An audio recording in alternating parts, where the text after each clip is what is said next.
able to email the last few people, but I do have your names on the list. I will be calling your name when it is your time to speak. Now, the bylaws state that the board holds 30 minutes at the beginning of our meetings for public comments. And last time we allowed that to go much past the 30 minutes because I felt like it was important for everyone to have the ability to have their self heard and have their say. We do, however, have a pretty lengthy agenda tonight, so I am going to try to keep it to 30 minutes. I don't think that'll be a problem because we only have, I think, 6 people who have signed up to speak. But I will be kind of keeping an eye and making sure that our speakers stay close to the 3-minute mark, which is what we give. And at the beginning of all public comments, I read this because this is the board's position about public comments. So as a reminder, the board does allow public comments in our meeting and we welcome stakeholder feedback. However, we do have rules in place to ensure that the meeting proceeds respectfully and in a timely manner. Public speakers are given 3 minutes to speak and may not cede their time to any other speaker. The board does not respond to public speakers, nor should the speaker ask questions of the board collectively or individually. The board does not permit speakers to reveal information regarding confidential matters, such as legal matters, student discipline, or personnel matters. Those should be taken up with administration directly, as the board does not handle personnel or student discipline matters. The board will not tolerate any hate speech or defamatory speech towards any Green student, teacher, staff member, administrator, or board member, and doing so will void the remainder of the speaker's time. The board chair reserves the right to end a speaker's time at any time if the speaker violates any of the above rules. And I would thank you all to please hold to those rules. So let me get my list here. I believe that the first speaker that we have is Eric Pichel. So if you are here, please unmute yourself. Yep. So my name is Eric Peschel, parent to 2 at Green Charter Elementary on Pelham Road. I want to start off by commending the teachers and staff under the leadership of Fitz. Those people are the only reason I choose to send my kids to Green. Next, I'd like to publicly address the board, even though you've made it clear that you're not offering any responses to any questions. Members of the board, your own bylaws state that you are responsible for maintaining public trust, and I'm here to tell you that trust has been broken. Parents have been repeatedly told the organization is financially stable. Then without warning, teachers were laid off, staff was laid off, employee benefits were cut, and cleaning crews went unpaid. These are not minor accounting issues. They are red flags of serious governance failure.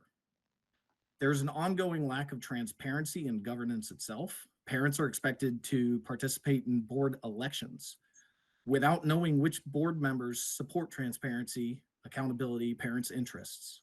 Additionally, the absence of visible dissent or debate from the board creates the impression that the decisions are predetermined rather than thoughtfully deliberated. Regarding safety and ethics, mandated reporter laws have been violated, a principal was arrested. Rather than focusing on the safety of the children, the executive director publicly defended the individual. Your bylaws are clear. The board shall ensure compliance of all constitutional, statutory, and ethical requirements. That's your responsibility. Defending adults must never come before protecting children. Your bylaws further state that the board is responsible for hiring and evaluation of the executive director, who in turn is responsible for exercising direction and control over all financial affairs.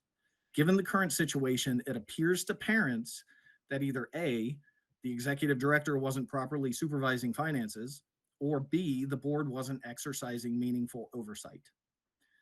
Because of the lack of transparency, I felt forced to file FOIA requests for basic financial records. Instead of being sent to finance, they were routed to attorneys who have attempted to delay or avoid disclosure. FOIA compliance is not optional. It's a legal obligation, and the appearance of obstruction only deepens my concern. Finally, at the last board meeting, more than 200 parents showed up seeking answers, and after nearly 3 hours of closed session, 120 parents still waiting were told nothing, no explanations, no timeline, no accountability. That is not transparency. The day after the meeting, parents were labeled as unprofessional for demanding answers. So I'll close with 2 questions asked in good faith. 1, Does withholding information, avoiding accountability, and dismissing legitimate concerns ensure public trust? And two, do you believe the board is upholding personal responsibilities outlined in your own bylaws? And if so, how are parents expected to react given what we're allowed to see? Thank you. Thank you. Your time is up. Thank you for your comments. Okay, the next person is Miss Sarah Erb.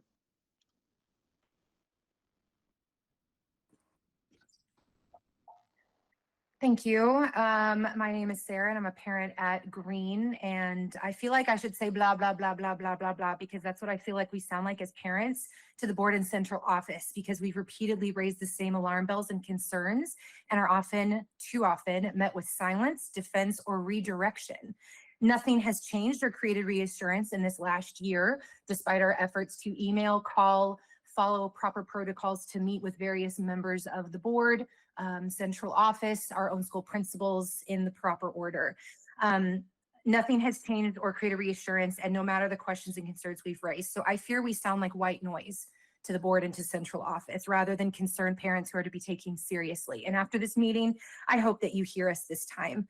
As I said before, I've been a proud supporter of Ms. Fitz and the entire faculty of Green Pelham, and I want to use this time to raise concerns that I fear directly and negatively impact our students, teachers, and ultimately Green and its reputation.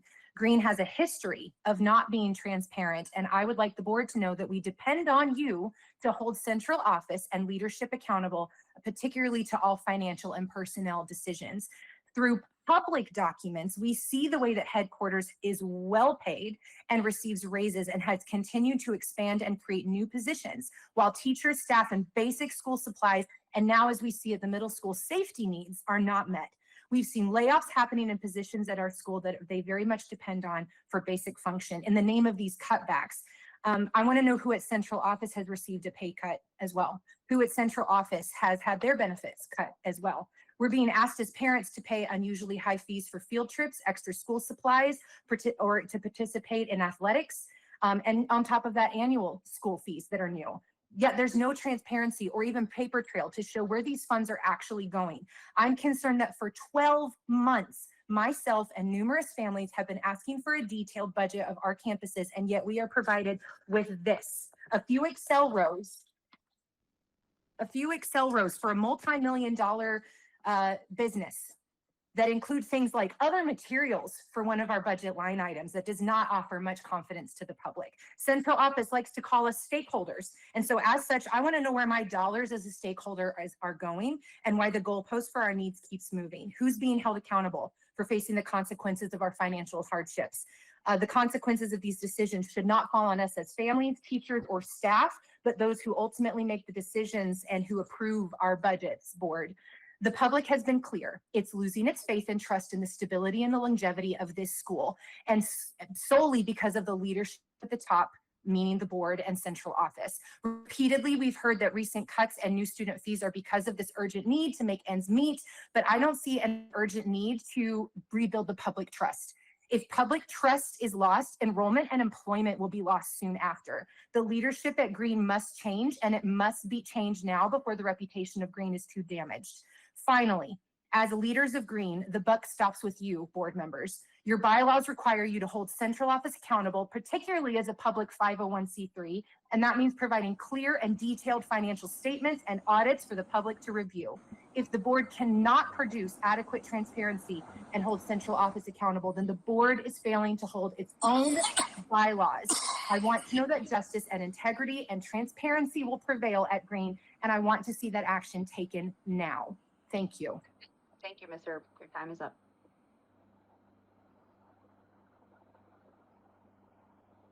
All right.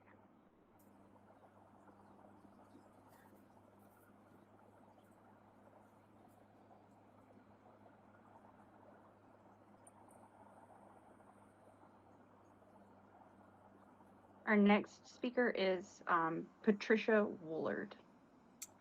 Hello, thank you for having me. I'm a parent at the Simpsonville location, and I'll be short and quick. At the end of the last board meeting, the board said that they would schedule an open Q&A session so that parents could ask questions directly and get clarity. I'm hopeful that this will come up later in the evening. Maybe that's part of the new business. I know we just had winter break, but I wanted to reiterate again the benefits of this meeting and having it soon for a lot of the reasons we just heard about. This Q&A session will hopefully bring clarity to the situation and help Green stakeholders feel more comfortable with what's going on, or help us address what we need to address. Thank you. Thank you, Ms. Wooler.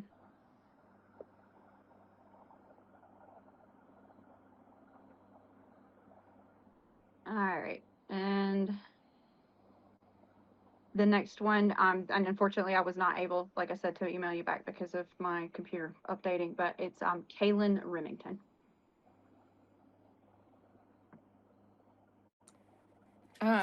I had emailed you asking if you had received any of the resources I had sent the board repeatedly about the committee composition, and basically about the fact that we basically have a board that isn't set up the way it's supposed to be set up. We are missing key committees on the board, specifically a school performance or academic committee, as well as a development committee. I've done quite a bit of research on this and sent you guys resources from the National Charter Resource Center, which is funded by the U.S. Department of Education. They are they provide technical assistance to sector stakeholders, and they have a comprehensive collection of online resources addressing challenges that charter schools face.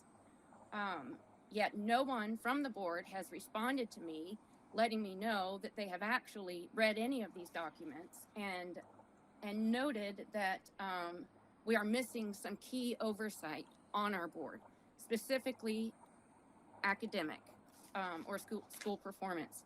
I've gone back and through the minutes. I don't understand how, since Tom Cronin has been there, March 10th, 2022, he introduced Bobby Rollins as the teaching and learning director. But then January 9th, 2025, Dr. Antoinette Ryan was introduced as the part-time director of teaching and learning. And then a short time later, June 12th, 2025, we now have an interim director of teaching and learning, Dr. Kelsey Pennington. I don't understand why almost every single board meeting focuses on enrollment numbers and what we are doing so desperately for enrollment numbers when nothing can be done to align our curriculum along all of the campuses, or to work on instruction and to work on what actually made Green good in the first place. Our teachers do an amazing job. I'd like to also say that I agree with the first speaker. That's exactly why we are at Green and why we are fighting for this, because we have an amazing group of school leaders and teachers, but we are seriously lacking when it comes to a board that actually provides oversight, and when it comes to an executive team that can actually manage what's going on. I don't understand the budget and the financial management right now. Supposedly enrollment is down, and that's all of our reasons, but we are only down 143 students. But we're taking cuts at every single campus. Back in June 12th, 2025, the budget, or then we were down 254 students. Ms. Remington, And 100 of them were supposed to be at the Midlands campus and didn't show up. Cuts were Ms. made Remington, at the Midlands campus, and that was it. thank you, Ms. Remington. I'd like a response from the board from my emails at some point. Thank you, Ms. Remington. Thank you. Our next speaker is April Smith. Hi, my name is April Smith. My daughter goes to Green Charter Middle School in Greenville. And a little bit of what I'm going to say is going to sound like the others, because I'm going to mention how amazing the teachers are. And in my neighborhood and my community, my friends, my family, people my daughter went to elementary school with, their parents, they ask, where should I send my kid? Are you happy with Green? What are your thoughts? Or maybe I'm thinking of sending my kid to the elementary school, whatever it may be. And I have said before, 100% send your kid to Green. I love the teachers. They are amazing. I've never seen any teachers in my life go as above and beyond as the teachers at Green do for their students. And now here it is in the future, and I get asked the same questions, and I honestly don't know what to say in the mom groups and everything else when people are mentioning Green, or I'm not there advocating because I don't know what the situation is. All before it was like, sure, a little disorganized, maybe some financial issues, the buses aren't running right, or whatever the main thing is, but it didn't matter because the teachers are amazing and I'm willing to deal with that. And then now teachers are worried, are they going to keep their jobs after you've let them go? I'm sure some of them are probably looking for other jobs because they're insecure. And honestly, the teachers are the one good thing that Green has going for them. That is what brings us here and makes us want to stay and makes us all want to fight for this because the teachers are amazing. Everything else is a mess, but the teachers are amazing. And I really want to hear in the future what Green plans to do to give them security, to keep them there, to make sure that the teachers that are there that are great are going to stay. And what makes Green fantastic still is there. Because without them, why are we here? Why are the parents that show up and are involved and that care and that, I mean, my daughter and others I know, like they show up to school, they go to class every day, they work really hard, they get good grades, they make high test scores, they are not disciplinary problems. Like we as a community, all of us here trying so hard, we are what make you guys a successful school. And I don't see anything making us want to stay. What is Green going to do in the future to make it to where the teachers want to stay, and by in cause and effect make us want to stay and keep us? So what is Green going to do to have that retention? Thank you. Thank you, Mandy. Good evening. My name is Kristen. I'm a parent at the middle school campus that is currently closed due to vandalism that could have been prevented if the school had addressed a known safety issue with an exterior door that failed to close properly.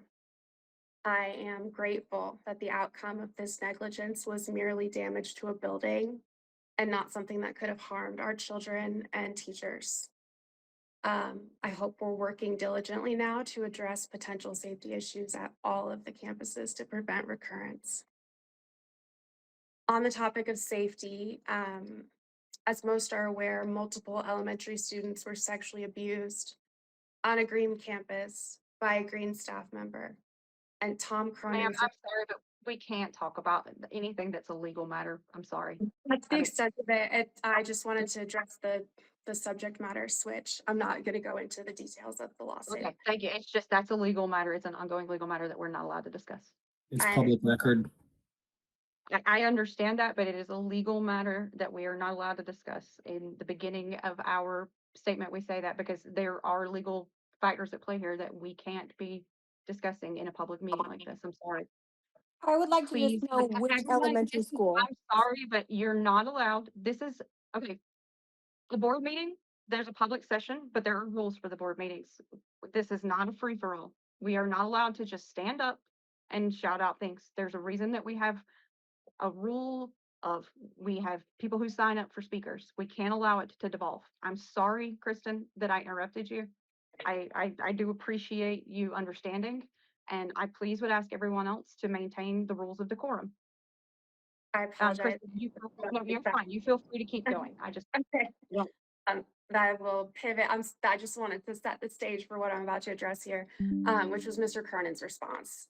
His support of a principal who failed to uphold her duty as a mandatory reporter sends a message that Green cares more about protecting individual adults' reputations more than protecting our students. But we could send a message of our own that we disagree by removing Mr. Cronin from his leadership position. Mr. Cronin's continued role as a figurehead is creating deep uncertainty if the schools can operate safely and if they can operate with transparency under his leadership. With awareness of how poorly the investigation was handled, how the abuse was able to occur in the first place, and new awareness of other campus security issues, parents question if our children are truly safe at any of the schools. In light of the layoffs that occurred before Thanksgiving, initially attributed to low enrollment numbers, parents are afraid that staff will now resign en masse to jump off of a sinking ship, and I don't blame them. And out of fear of closure due to financial mismanagement, parents are making contingency plans for the next school year. If the current students do not return, I imagine enrollment numbers will tank overall, leading to more layoffs. And that could be a pretty vicious spiral. A change in leadership and radical transparency with how the organization is run is the only solution to renew the community's faith in Green. We need to demonstrate that we are willing to clean house when it comes to holding people accountable and protecting our kids. Like, regardless of whether it's safety issues, legal fees, enrollment problems, a $4 million HVAC project, anything else that might be swept under the rug, it boils down to one key fact, which is that students and educators pay the price for the poor choices made by the people in positions of power. And this should weigh heavily on the consciences of Mr. Cronin, the board members, and anybody in the central office who's failed to act in the best interest of the stakeholders. Thank you. And again, I apologize for. Thank you. Thank you for speaking. Okay. That is all of the people who have signed up to speak for tonight. So that will conclude the public comments section of the agenda. I would like to address for a moment that there are several of the concerns that were brought up tonight that that are part of our agenda for tonight. So I hope that you all will stick around and hear that we are introducing some topics in new business to discuss some of the communication issues and things like that that we spoke about at the last meeting. So I hope you all will stick around for that. So moving along, we will move on to the next order of agenda, which is the approval of tonight's agenda. So we still have Stephanie. Stephanie, are you still here? Yeah, I'm still here. Okay. Just want to make sure we have enough people to vote. So, board members, all in favor of approving tonight's agenda? I have a motion, I'm sorry, to approve tonight's agenda. So moved. I do. And second, thank you.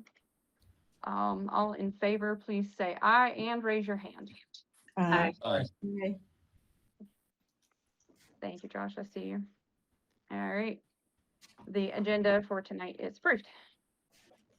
The next item on our agenda is the approval of the minutes from the December 15th meeting. Can I have a motion to approve those minutes? So moved. All right, thank you. Can I have a second, please? Second. Thank you. Thank you, Ms. Hornbeck. Any changes, board members? No. All right. All in favor of approving the minutes, please say aye and raise your hand. Aye. All right, motion passes. Thank you. So we will move on to the next section of the meeting, which is always my favorite part of the meeting, and that is the celebration portion of our agenda. For those of you who don't typically attend our meetings, something that the board implemented a few years ago was that because we are we are a school of many campuses spread all across the state, we were trying to make a way that the board members and the general public could find out about the things that are happening, great things that are happening in all of our campuses. Spartanburg doesn't necessarily know what's happening in Charleston, and Columbia may not know what's happening at the Pelham Road Elementary School. So that's what this section is. And it's a section that's been a great sense of joy for the last few years that we've been doing it. And I will turn it over to Bobby Rollins because this is his section.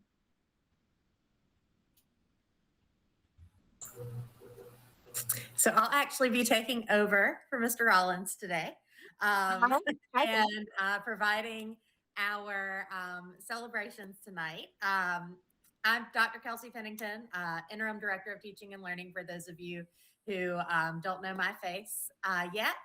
And I'm here to talk a little bit about our early college program at Green Upstate High School. Our early college program has been a joint effort between Green Charter Schools and Greenville Technical College for the past few years. This program allows our juniors and seniors the opportunity to earn college credit before they graduate high school. And our 11th and 12th grade students are able to enroll in classes with Greenville Tech based on success in their previous coursework and approval by school counselors. These college-level courses offer advanced students the opportunity to expand their curriculum options and earn college credit early, also reducing cost once they graduate and move on to post-secondary institutions. Tonight, I have two Greenville Upstate High School students, Marie Redondo and Alyssa Carbone, who would like to share a little bit more about their experience with the dual enrollment courses with Greenville Technical College and Green. So ladies, Marie, would you like to speak first?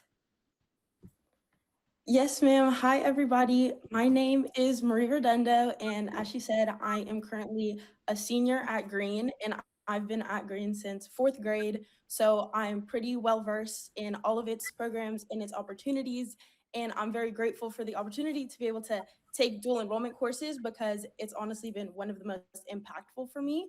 So I didn't really have any type of direction when I began high school. I have no idea what I wanted to do, but because I started taking dual enrollment courses, I did find passion for a career in medicine. And so I was able to attend 2 classes at Green, and then depending on my schedule, I would drive over to the Barton campus, attend in-person lectures or lab, and really just get a glimpse of what my life will be like in the fall once I do attend college. So it has definitely improved my time management and my independence. And although there were definitely many late nights and many challenging classes, I will be graduating with about 11 classes being taken. So it'll definitely give me a head start in the fall. Thank y'all and have a great rest of your evening. Thanks, Marie. Thank Alyssa, you. would you like to share a little bit about your experience? Yeah, so my name is Alyssa Carbone, and I started taking dual enrollment this fall semester. I'm an 11th grader, and I started taking dual enrollment classes because I liked the idea that I could take college classes while in high school and just get those knocked out of the way. And I really appreciate how Green covers the classes, so I end up getting those classes finished. And I really have loved all the courses I've done so far. Even though I've only done 2, I really enjoy like the whole, I enjoy the college classes. It's definitely way more challenging than how high school has been, but I don't regret it one bit. And I appreciate the opportunity and I feel like once I actually go into college, once I'm actually in community college, it'll be nice because I'll already be prepared and I can just kind of jump in and I think I'll be good. So yeah, thank you. Thanks, Alyssa. So board, you'll see in your packet that we included our early college handbook that's been freshly updated by our counselors for the next 2 years. Kelsey, let me just jump in. Mandy, do you mind if I just jump in for a quick second on this? This Go is ahead. something that when I arrived at Green was loosely in place, and we formalized that process. And my second graduation, we were able to see, and every graduation since, we've been able to see students have an associate's degree given to them at their high school graduation, obviously saving parents significant funding and also giving kids an opportunity to explore learning in a different way. So I really thank Kelsey for bringing kind of that insight and support from the guidance team. And I thank the kids for taking the risk and stretching themselves a bit, but it's really advantageous for our students and our families. Thank you, Tom, for that information. I would like to first address Marie and Alyssa. Like, thank you guys for speaking up. My oldest, who graduated from Green in 2022, did the early college program as well, and it really is. It's a fabulous way to prepare you to go to off to a 4-year university. And you know, my son was able to go in with an associate's degree that he had earned from his time. Congratulations to both of you, because it is a big step to go from high school classes to college classes.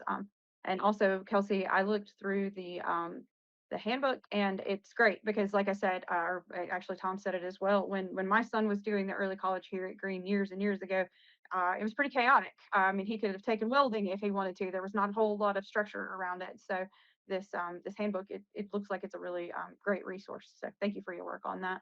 Thank you. And I have to mention that I couldn't have done it without the work of our two wonderful high school counselors, who certainly put forth a ton of effort in getting this taken care of and ready for our students as we enter IGP season coming up soon. Thank you, Ms. Hittinger and Ms. Nash, I believe. Thank you. All right, and board members, does anyone else have anything they'd like to say to the high school students or to Dr. Pennington? All right. Just to the students, I'd like to say that hats off to you. Handling high school load and college credits. You have my my deepest respect. That is a lot. And I'm impressed that so many of our students are able to handle that. Me as well. All right, thank you guys. We'll move on to committee reports. So for everyone who's new here tonight, or even if you're not, I say this every meeting, we have a few standing committees that may change tonight. And typically what we do is the committees give reports if they have anything to report. If they have met since the last meeting, they'll give a brief report about what was discussed during the committees. Those standing committees are the Governance Committee, the Finance Committee, the Infrastructure and Growth Committee, the Personnel Committee, and the Election Committee, which does not, it doesn't meet regularly. It usually only is active when we have had either we're preparing for an election or we have had an election, as it's just happened here. So I will go ahead and start and state that the Governance Committee has not met since the last meeting, and so we don't have anything to report at this time. I mean, obviously it was the holidays, and so we do not have a report at this time. And then for the Finance Committee, in November, I had asked Stephanie, one of our board members, Stephanie Gottler, to take over the responsibility of chairing the Finance Committee. As I mentioned earlier, I've been dealing with some pretty serious health issues and was trying to scale back some. So I will turn it over to Stephanie and let you tell her, or let her tell you a little bit about the direction of the Finance Committee right now. So Stephanie. Hey, thank you, Mandy. We have not met since the last meeting, but we do plan on meeting soon. I'm excited to work with Chance a lot more. He is a very reputable, experienced CPA, and he works a lot with charter schools. He is truly a third party recommended by the district, and he is now, him and his team are they are our finance department right now. So I look up to him. I think he's one of the best people that we could have in this position to help guide us and steer us, more proactively down the road. And he's a straight shooter. He tells it like it is. So I respect his opinion. And I'm looking forward to working with him a lot more on that too. Thank you, Stephanie. And just he has mentioned, I'm pretty sure he mentioned this in the last call as well, but he is wanting to start updates at the board meetings to the board as well. So I'm hopeful that at the next board meeting, he will be able to give us a more in-depth financial update in addition. So yes, thank you, Mandy. I meant to mention that too. I didn't write my stuff down. Thank you. I wanted to keep that out there because I know that's been a question that a lot of people have asked, and it was a really great thing for him to come and speak at the last meeting, and I do have a lot of respect and a lot of admiration for him and his whole team. They are utmost professionals. So All right. How about Infrastructure and Growth Committee? We have not met since our December meeting, but we do plan to have a meeting soon. So hopefully in the February board meeting, I should be able to give you a report. Understand. And the Personnel Committee, so we don't have Dr. Hawker tonight, so. No, we don't. And again, being the holidays, we have not met. Okay. we have not- And then we will move to the Election Committee, which that should be Josh. Yes, and I believe Tom's will probably be talking more in depth about these people, but just so I'll just let everyone know. So we did finish the elections with the Midlands and Low Country. Again, Green Middle School, the person did pull out due to health reasons. So we did not have that voting period happen for them. But we do want to welcome from the Midlands campus, Nikisha Smith, who won there, and for the Low Country, Catherine Harris. So I look forward to hearing a little bit more about them and maybe having them talk a little bit later on this call. Yeah, we will definitely do that. Thank you to the Election Committee. I just to give everyone who, like say, is not normally here a bit of understanding, the cycles for the different campuses elected positions that like we structured it when we rewrote the bylaws years ago, so that we would not have a wholesale turnover of the board ever one time ever again, because that did happen many years ago. So this year, the middle school, the Midlands, and the Low Country campus, their seats became vacant, and they had an open period for people to nominate themselves or nominate someone else. And then elections were held by the stakeholders of those particular campuses. Next year, it will be some of the other campuses. And it may be something that this year, because we have grown, our board is bigger, because we have more campuses now than we used to, we may structure those elections so that it's not every 2 years, but every 3 years or something like that. That's a question for a future meeting, but there's been a lot of questions about, well, why was these 2 seats but not this seat? And that's why board members are elected to 2-year terms. So those of us that you're seeing on the board right now who are not newly elected board members, we are in the middle of our terms. So I just want to explain that, because I know that there's a lot of people that are new to trying to understand what happens with our governing board. And while this is part of the bylaws, it sometimes just needs to have a little bit of explanation. So that's why we have 2 new board members coming from the Low Country and from the Midlands campus. And we will be swearing them in just a few minutes. So board members, we'll move on to the next item on our agenda, which is agenda number 7, and that is old business. And I am not aware of any old business that the board has from any previous meetings. So we will move on into new business, which we have multiple things in here. And I do think that these will take some time, but we'll go ahead and swear in our 2 new elected board members, one from the Low Country and one from the Midlands campus. So do we want to, Tom, do you want to introduce them first and then I swear them in? Well, I actually would like them to introduce themselves.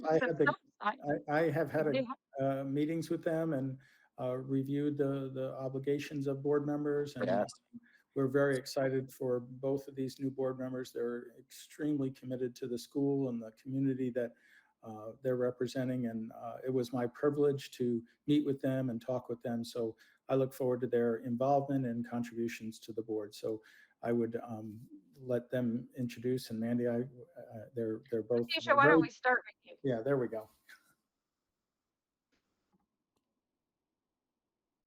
Hi, everyone. I am Nikisha Smith. I'm at the Midlands campus. I've been a parent at the school for the last 6 years.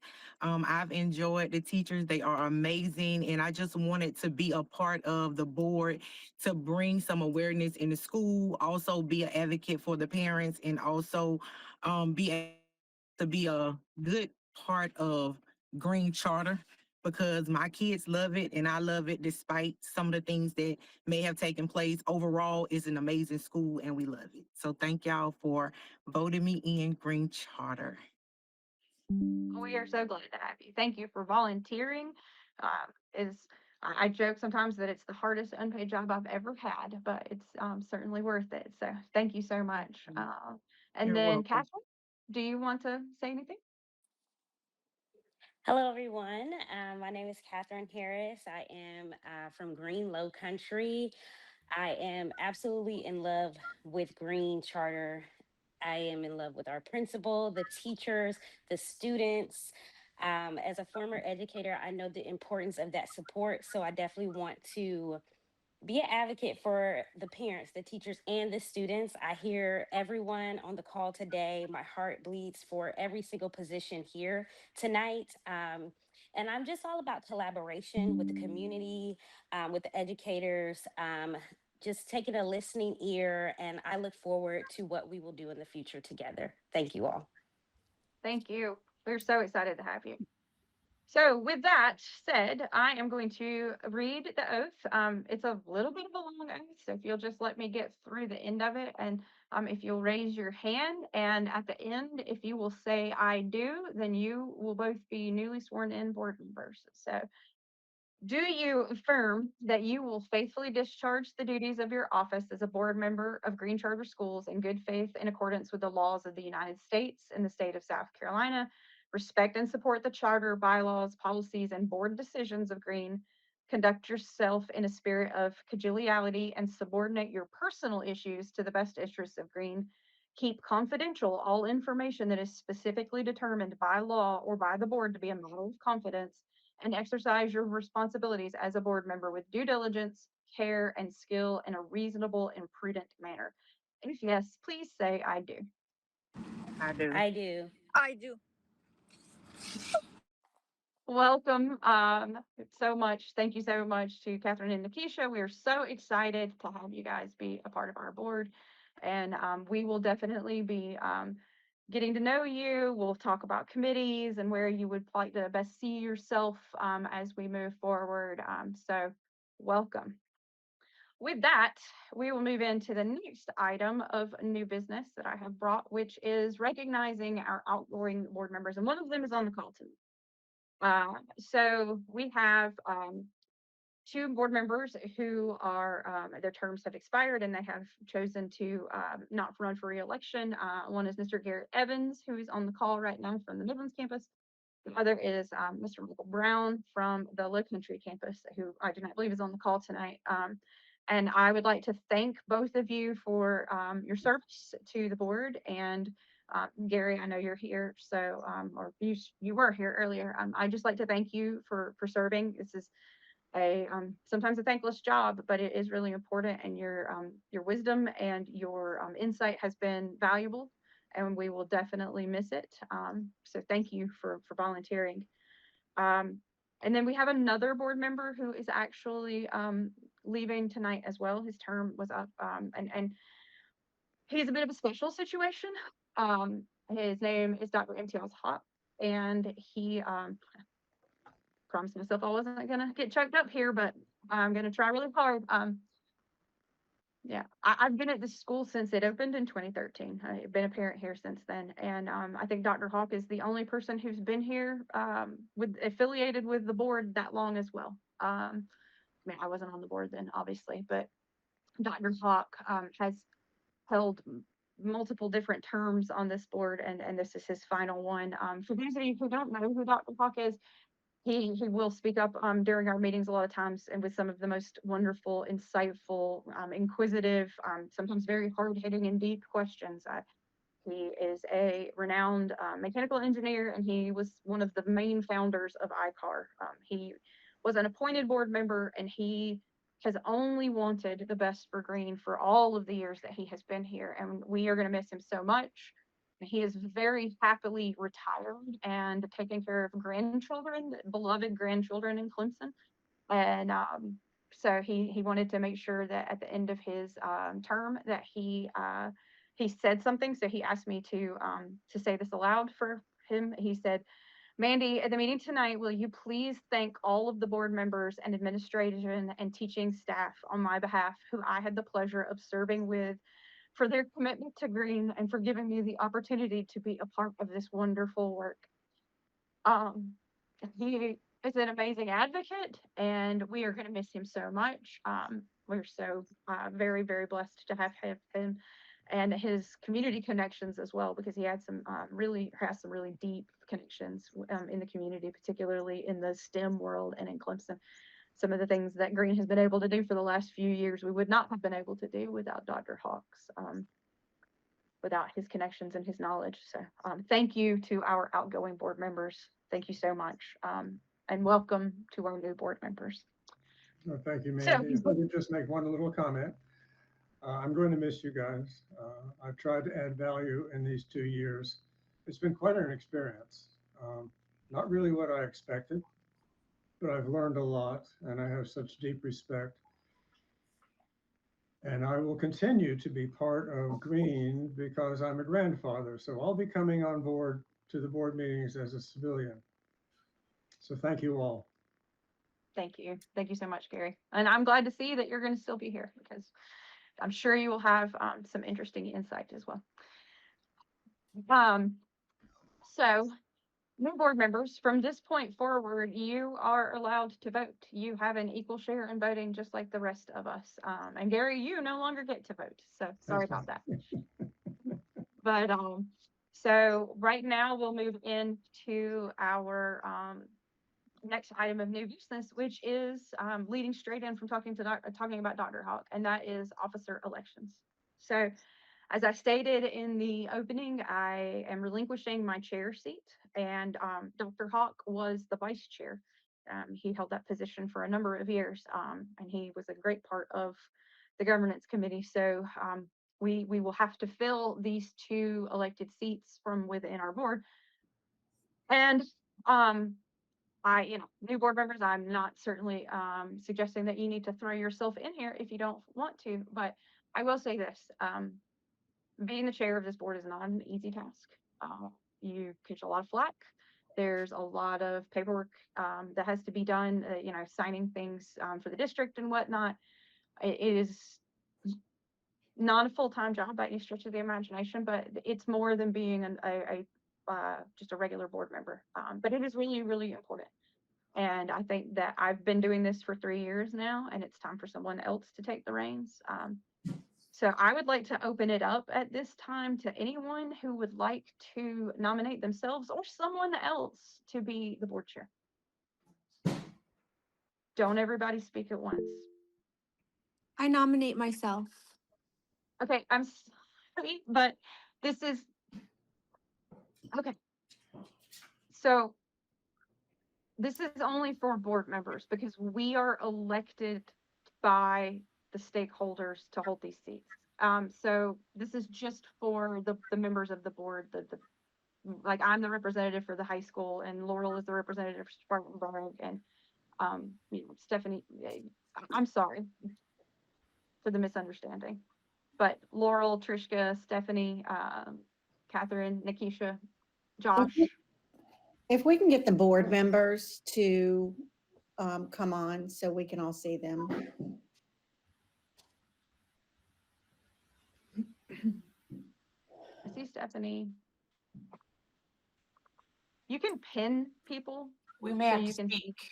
If you talk, typically it shuffles you back up. Yeah, it's just because there's so many people on the call. Josh, can you speak? Yes. Okay. Yeah.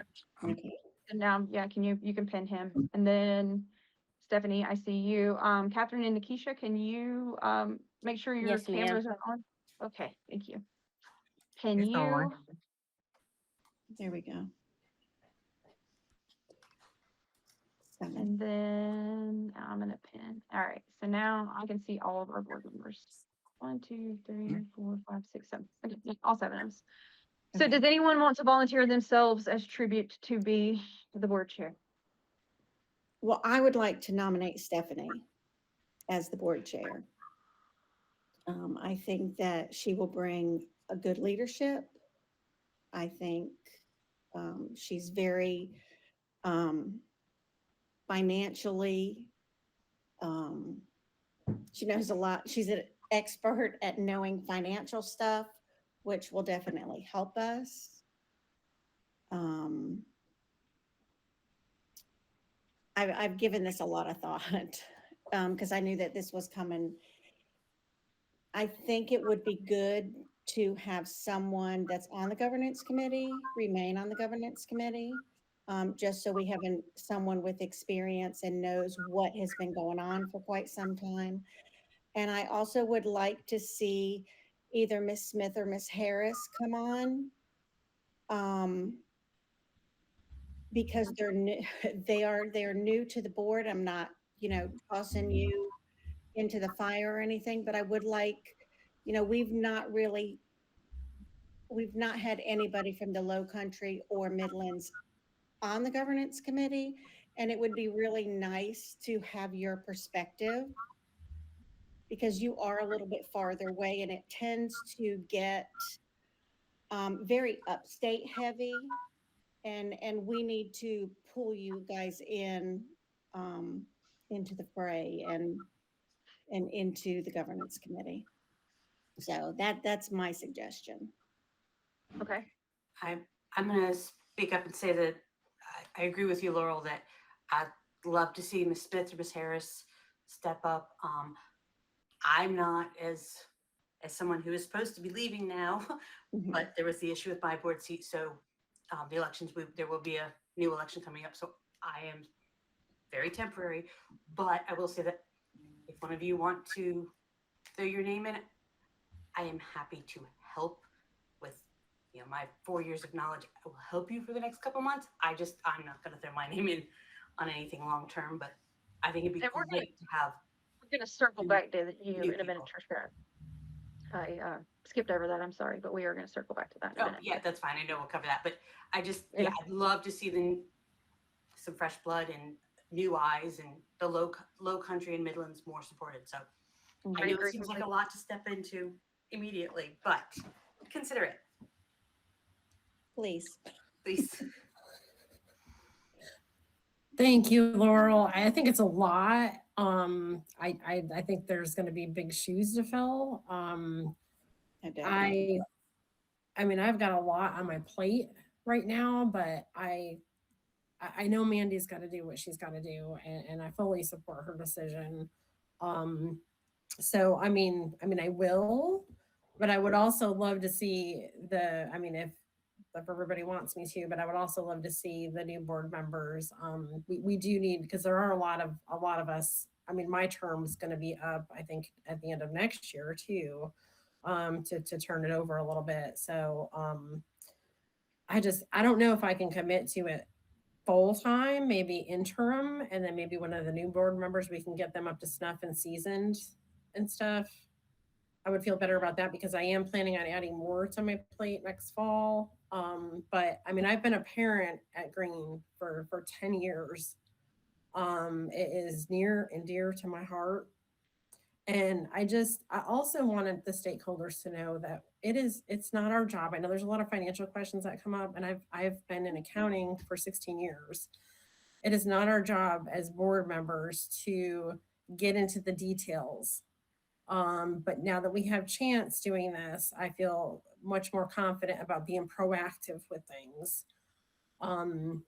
So I just want to say we are oversight. We are higher level with the financials. Yes, we do have a responsibility, but it is the finance department, the day-to-day stuff that we rely on for that information. So I just wanted to clarify that to you a little bit. And Stephanie, I think that's one of the things that makes you a really good candidate. Like, you have been here for a very long time. I mean, you've had multiple kids here, so have I. And you understand, like, there's a lot of people who are new to the school who have only been here for a year or two, and I am not throwing any shade on them. Please don't take it that way.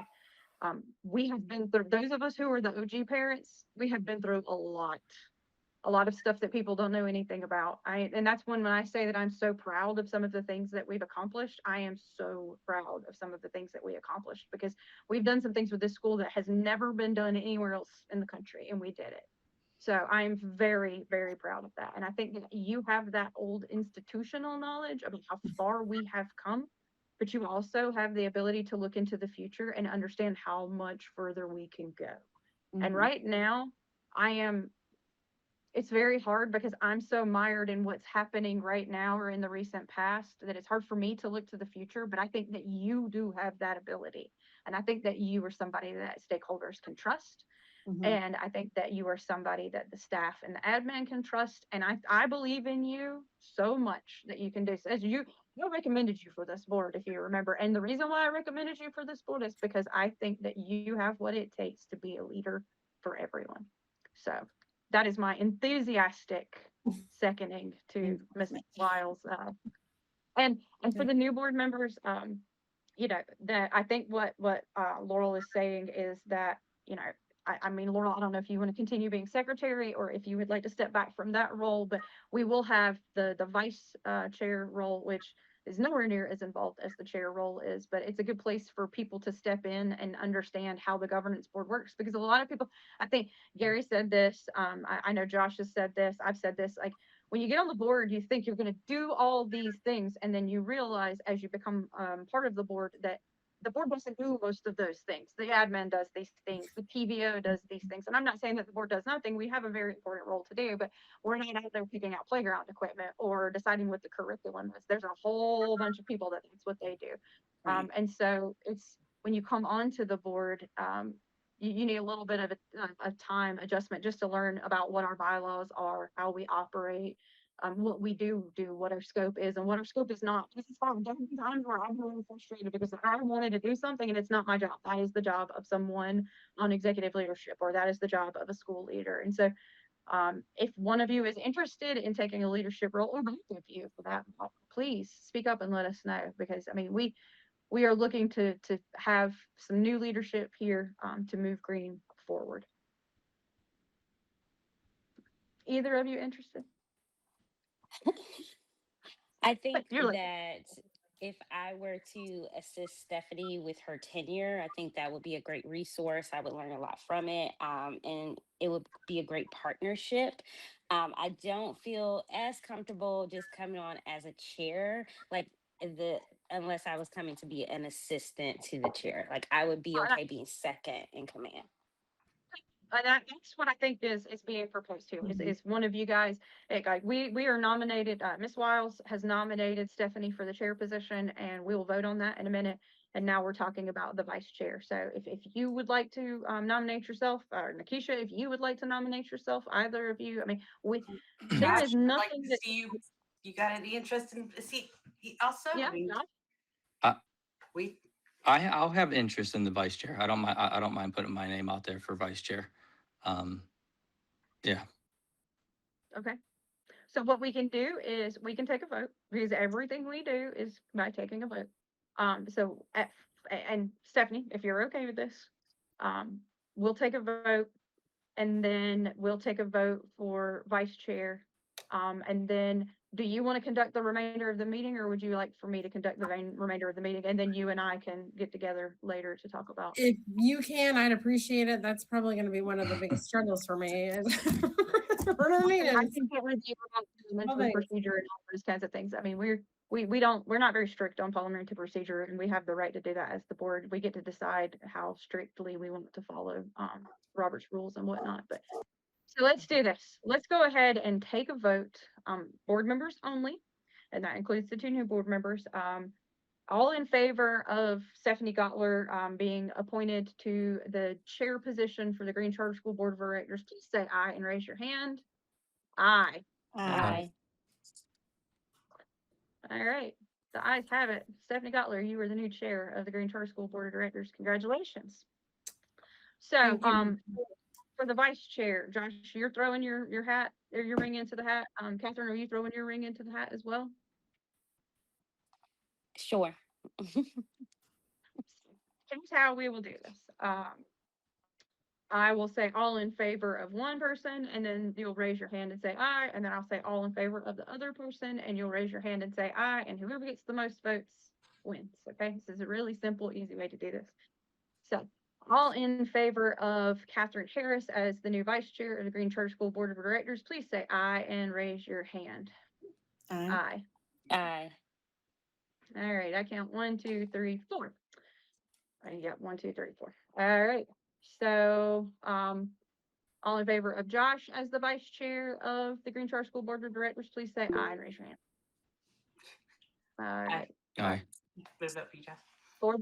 All right. So that, I'm sorry, Josh, but that makes Catherine the vice chair. And then Laurel, you're going to continue on in role of secretary. I would like to, If yes. that's what I you would think- like to do. But I think that's a good idea. I do agree with you. I think that's a good idea. So, all right. So, let's circle back because again, I skipped.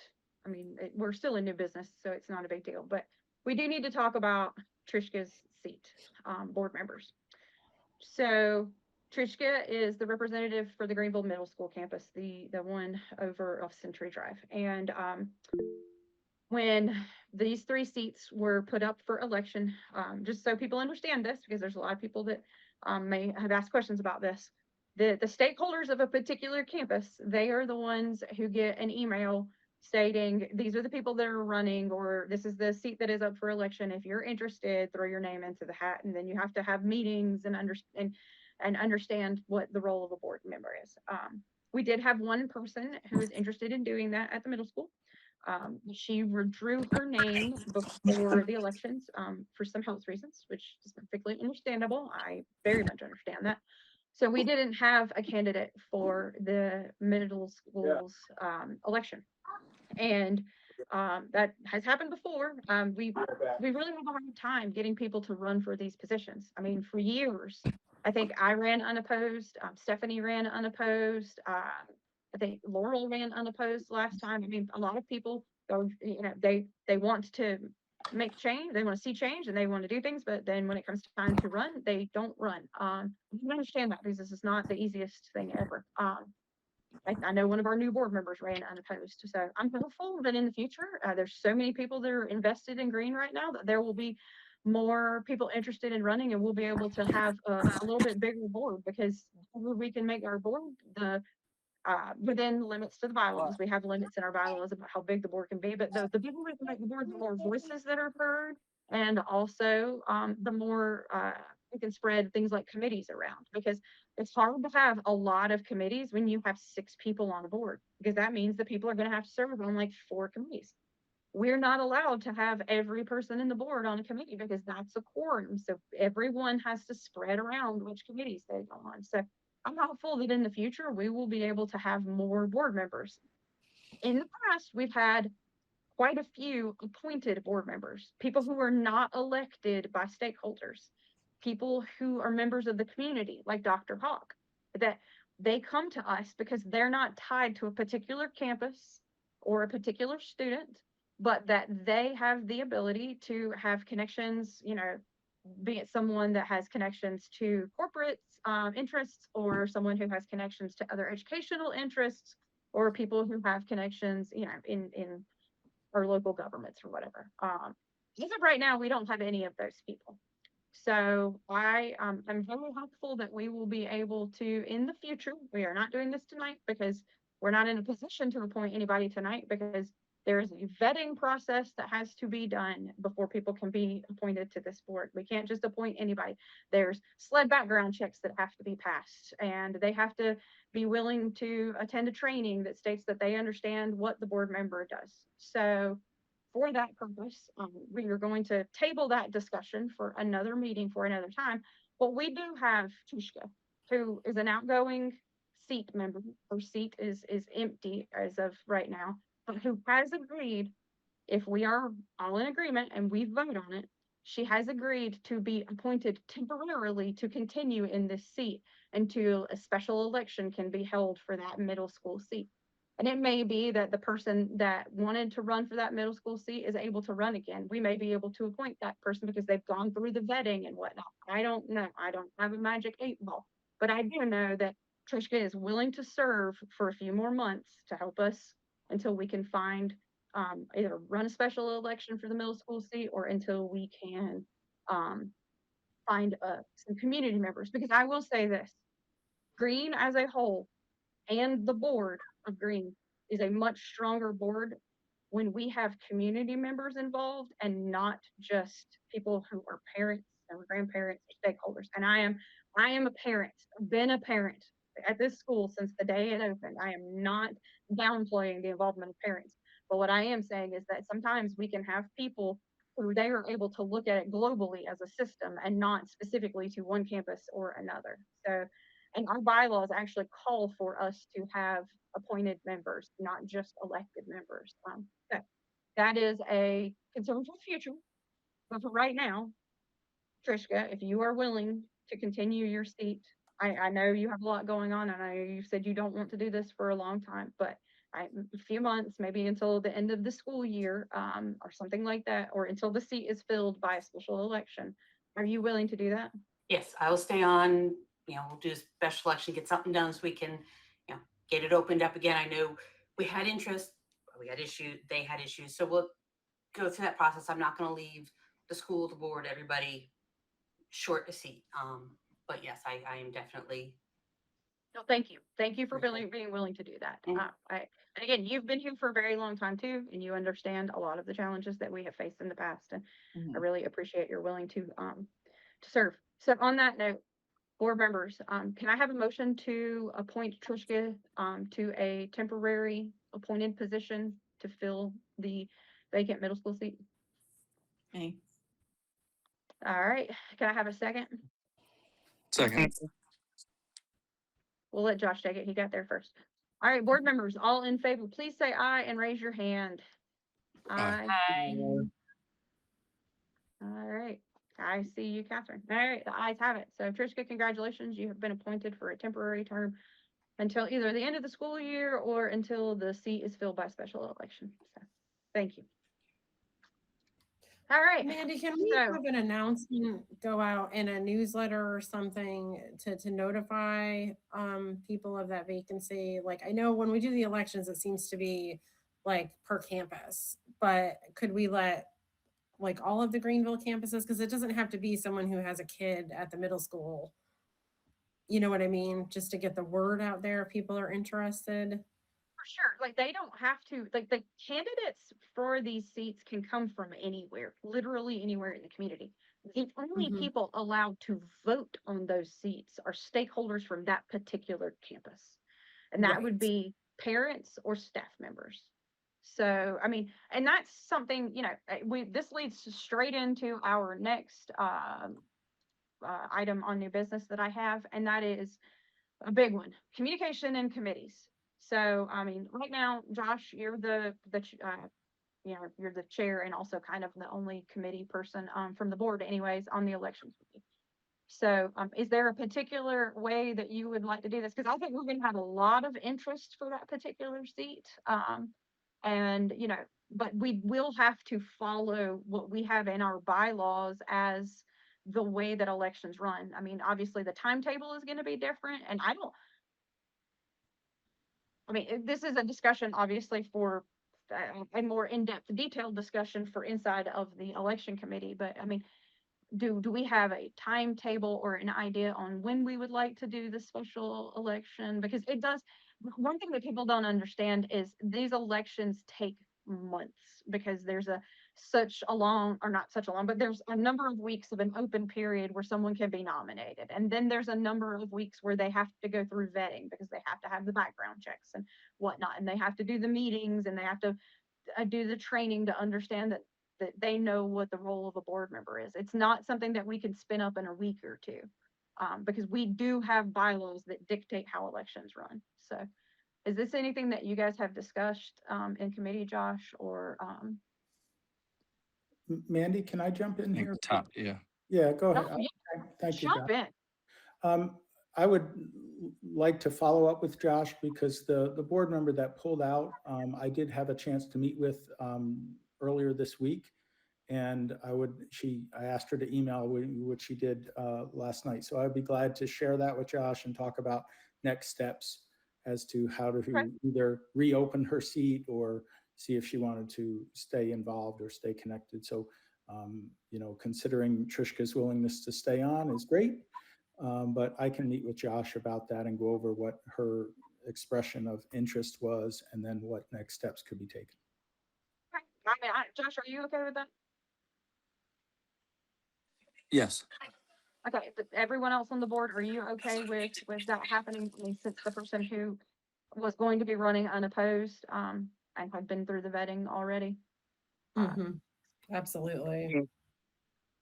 I mean, I don't think we have to vote on that because it's not really an action item. It's just they're gonna meet and talk to her and discuss that. So, okay. Well, so now the next part, communication is a very nebulous topic and I kind of left it that way on purpose. This is, again, this is a board meeting, so board members, this is talk between us. I understand there's a lot of other people on here that probably want to have input here, and that is what the public comment section and the emails, like, this is what we do, is we take all of what you tell us and we are going to talk about ways that we can improve communication and some of the things that you guys have brought up to us. I mean, one of the big things that I would like to talk about is, there's a lot of things that happen at the school at the leadership level that don't get communicated out. And so something that I have thought, and I've talked to one other person about this, I think it would be really helpful if the members of the executive leadership team were, if we had them report to the board what they're doing. I think that is something that, people don't understand what the director of teaching and learning are doing, or they don't understand what the operations director is doing. And the board doesn't always know what they're doing because they're handling a million fires every day. And like Stephanie said, we're oversight. So that's something that I would like to propose. If anyone on the board has any discussion about that, if you think that that's a worthy topic to consider, if you'd like to amend that, whatever, what do you guys think? I agree with you. I think you and I talked about it. I think we were the two. It is important for them to come on and let us know what they're doing. Even what kind of fires have they put out, or, if they can tell us, just like our committees, make comments as to when we meet and what was said in the meetings. I think it would be great for the directors to come on the board meetings and just let us know what's been happening for the past month. And then it gives the board the opportunity to ask them questions too, because I mean, Yes. A lot of us, the thing about the directors and even Tom to some extent is they're going all over the state all the time. I mean, there might be two directors in the Low Country and in Charleston part of this week and back and forth. I mean, we don't all, contrary to popular belief, like we're not all sitting in the same room together, or we're not all walking into each other's offices and talking. So this would be an opportunity on record for board members to ask questions of the directors, for the directors to give us information, and we could get feedback, because I mean that's really how this is supposed to work. So any other board members have any thoughts on that? I think that's a great idea. Okay. Another thing that I was wanting to talk to you guys about is also, we have some people that run our social media and wow, and then they do a great job. They really do. Like, I know that each school has a social media champion, and I know that there's some people in leadership that do social media, but that can't be the only way that we disseminate information. And I know that the emails go out, but a lot of people don't read the emails. Like, we've had people who have said to us, "Oh, well, I didn't know about blah blah blah blah blah," and it's in the emails. So one of two things is happening: either they're not getting the emails, they're not reading the emails. And I can understand, because sometimes it's like I got 7 emails from school today and I'm not looking at all of them. But I do feel like we need to find a way to utilize the website. Our website is woefully lacking in information, I feel like, compared to some other schools. And I know that that's something that has been talked about in the past, but we can't assume that everyone has Facebook or Instagram. Like, I don't have Facebook or Instagram anymore. And we can't assume that everyone's going on social media to get information. Like, I feel like we need to make sure that there's a varied way that we can be doing our communication. I mean, Tom, you can weigh in here on this because I don't want to be the person that's being like, hey, we need to completely redo our website and then it's going to cost an ungodly amount of money because obviously that's a budgetary item that needs to be discussed. But I mean, there has to be some way that we can better get information out to people because like someone showed the budget overview today, but there was a full budget that goes line by line by line by line. And I mean, it's publicly available. There is a full budget. And I know it may not be easy to get to. And that's something that needs to be addressed because anyone who wants to be able to get a copy of that budget should be able to go to the website and pull that budget down. And if they want to drill down to 5,000 line items or whatever it is to see exactly what pens and paper were bought, then they should have the ability to do that. So, I mean, this is just some of the feedback that I've been hearing and some of the things that I think are, I mean, I don't want to say easy fixes because I'm not a web developer, but I feel like we should be able to put information on our website. I absolutely agree with the website. And Tom, you know, I've talked about this. It's Yeah. and I know it's a coming thing. It definitely needs to be the central place for all information. Yeah, I agree. We a few months ago, we asked Brightco to do an audit of the website. Catherine's taking it over, and I think we're meeting next week with Brightco to look at improvements. So I agree with that. And there's an effort going on to do that, and we can probably within 6 weeks maybe be able to push out the improvements. I know Catherine and I are meeting with them, I think next Tuesday.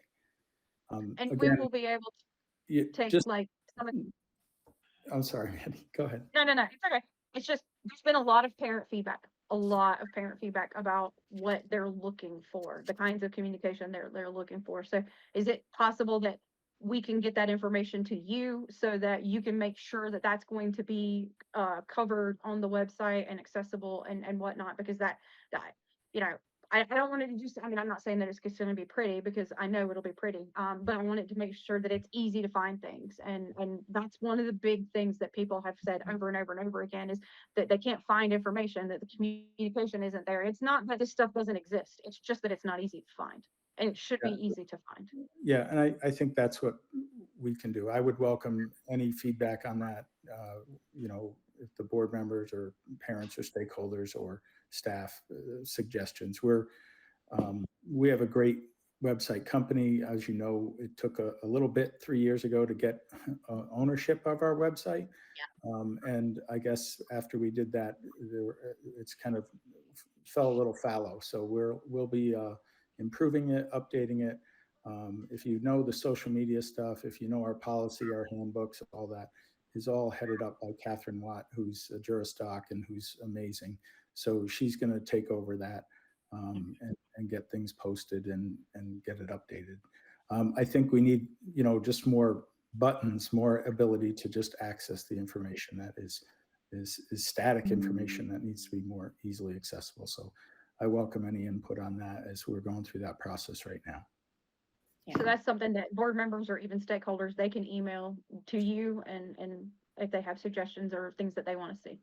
Absolutely. Okay, thank you. All right, well, everyone else, I mean, those were the two big ones for me as far as just the communication part. I mean, we'll talk about the committees in a minute, but what about you guys? I mean, because y'all have all heard the same things that I've heard and read the same things that I've heard. So what are your suggestions, your thoughts? I mean, we'll talk about the Q&A part too, because that's going to be part of it as well, but I thought we'd do that later. I think these are two good starts. Okay, anybody have anything else? Yeah, I do. I was gonna, well, you said the Q&A, so I was gonna bring that up, just so we could kind of discuss that looking forward. And I know I've mentioned it before. I've talked with people about it. Just, you know, if we want to be more transparent, obviously, I'm looking forward to next month then and hearing Chance and you know, the financial report. But then just like with the agenda, like being, I know it's a little more vague today because we had quite a few different items, but if we can get those things even on the agenda, just to show the parents when they see the agenda, hey, let's see what's going to be on there, what in hearing, just to be a little more detailed on the agenda about things. You know, we do the green things about what's going on. I guess the second item, you know, we hear about the good things that are going on, but just for a board, just to understand what's going on at all the schools, like if they did, like a academic report, behavior report, discipline report, just don't, obviously don't need names, like how many suspensions has there been in the last month at this school? How many referrals? You know, what's the performance as far as the kids' levels? Like, where are they at as far as, you know, how many, you know, how many are failing? Like, just because, you know, we start to see those things and we start to see patterns, and, you know, what can we do to try to help Green? Well, you know, just to try to help them grow. I mean, there's just a lot of small things that are not real hard to do, that I think would help get us going in the right direction. Well, does anybody else have anything they want to say on Yeah, that? I actually would love to see some. I mean, I know Tom's saying you, and of course, you know, it's just email Tom ideas and things we want to see on the website and all, but I would love to see something go out to the teachers and the parents going, you know, obviously we can't do everything that every person's gonna ask for, but what is it that everybody's looking for? I mean, obviously they want more information, but the information I think is relevant may not be the information that, you know, the person next to me thinks is relevant. So what do people actually want to see? Whether that's, you know, just a Google Doc questionnaire or something, make it anonymous, whatever. But, you know, the staff, I'm sure they have questions internally of things they want to see that may be different than what the parents want to see. So I'd love to see if we could have some centralized way for everybody, and for the people who aren't on here now going, oh, but I know what I want to see. Everybody should have the ability to put some say in. If we're going to be improving the transparency, working on this, what are those things? So I'd like to see something go out publicly to everybody. Well, I think like Stephanie has said in the past, sorry, Stephanie, if that's. No, you're fine. That we should have, and I completely agree with this, that we should have like some anonymous, I mean, I don't want to call it like a tip line, hotline or whatever, but where people could anonymously submit, you know, questions, feedback, whatever, without, you know, any, because I mean, I keep hearing that people don't want to speak up because of fear of reprisal, and I don't want that. Like, I want people to feel like they can speak up at any point. I mean, you know, again, to the people that can make decisions and changes about things, you know, if it's, I don't like the way teacher A is disciplining, then that needs to go to that teacher's direct superior, that school leader or whatever. Right? That's not a board thing. We don't tell teachers and how to discipline people. But I mean, I do agree with you that I mean, we send out the climate survey every year, and that's a statewide thing. But I mean, I've said this before. I think I've told multiple times, I've said nobody understands what the climate survey means. There were years where I didn't fill it out because I literally thought it was talking about like, well, how I felt about climate change or whatever, because we're a renewable energy education school. It's not that far of a stretch to think that we might be talking about actual, like, but no, we're talking about the climate of the school. But a lot of people, they don't pay any attention to that, and they don't realize that. And I didn't know this until Dr. Pennington did the presentation for us several months ago, where she went through our report cards and how things were scored. But the way people fill those climate surveys out is important. It is important. So we need to be able to survey our people. And I know that they do send surveys out pretty regularly, but maybe some sort of feedback form. I mean, I think that. Well, like I said, I mean, a feedback form on the website would be great too, even having an option of making it anonymous. But I'd love to see an actual acknowledgement of, we know we need to do these things. What are these things? What do you specifically? Yeah, across the board, teacher, staff, and then what we'd implement, I'd like to see implemented at every campus, you know, website wide, everything, just making sure we have consistency, because every school has its own little, I know that's been a big push we're all trying for, but I definitely want to see all these things done. And I mean, it's like, not to speak about what, you know, I think both Catherine and Nakisha both were like, I love Green. I love that energy. I want to see that energy, but I want to know what it is that you love about the Midlands campus. I want to know what it is that you love about the Low Country campus. I want you to tell it, because y'all are different than all the other campuses. You're different than each other. I mean, each campus, it's hard because like it's not one size fit all. We're all tied very well together. We have to be tied together, but they are all so different. And having the ability not only to say, hey, I'm demanding this and this and this and this, but I also want to recognize that Midlands is doing this amazingly. And that can be pushed to all of the other campuses or something like that. I mean, I think that is a great use of a tool like that. Yeah.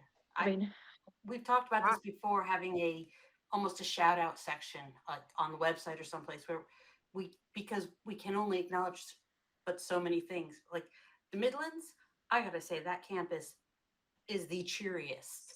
The artwork and the posters, and it is just, I mean, I love that campus. I love how cheery and just the enthusiasm you can, I've not been there when students were there, but you can feel their enthusiasm. I love it.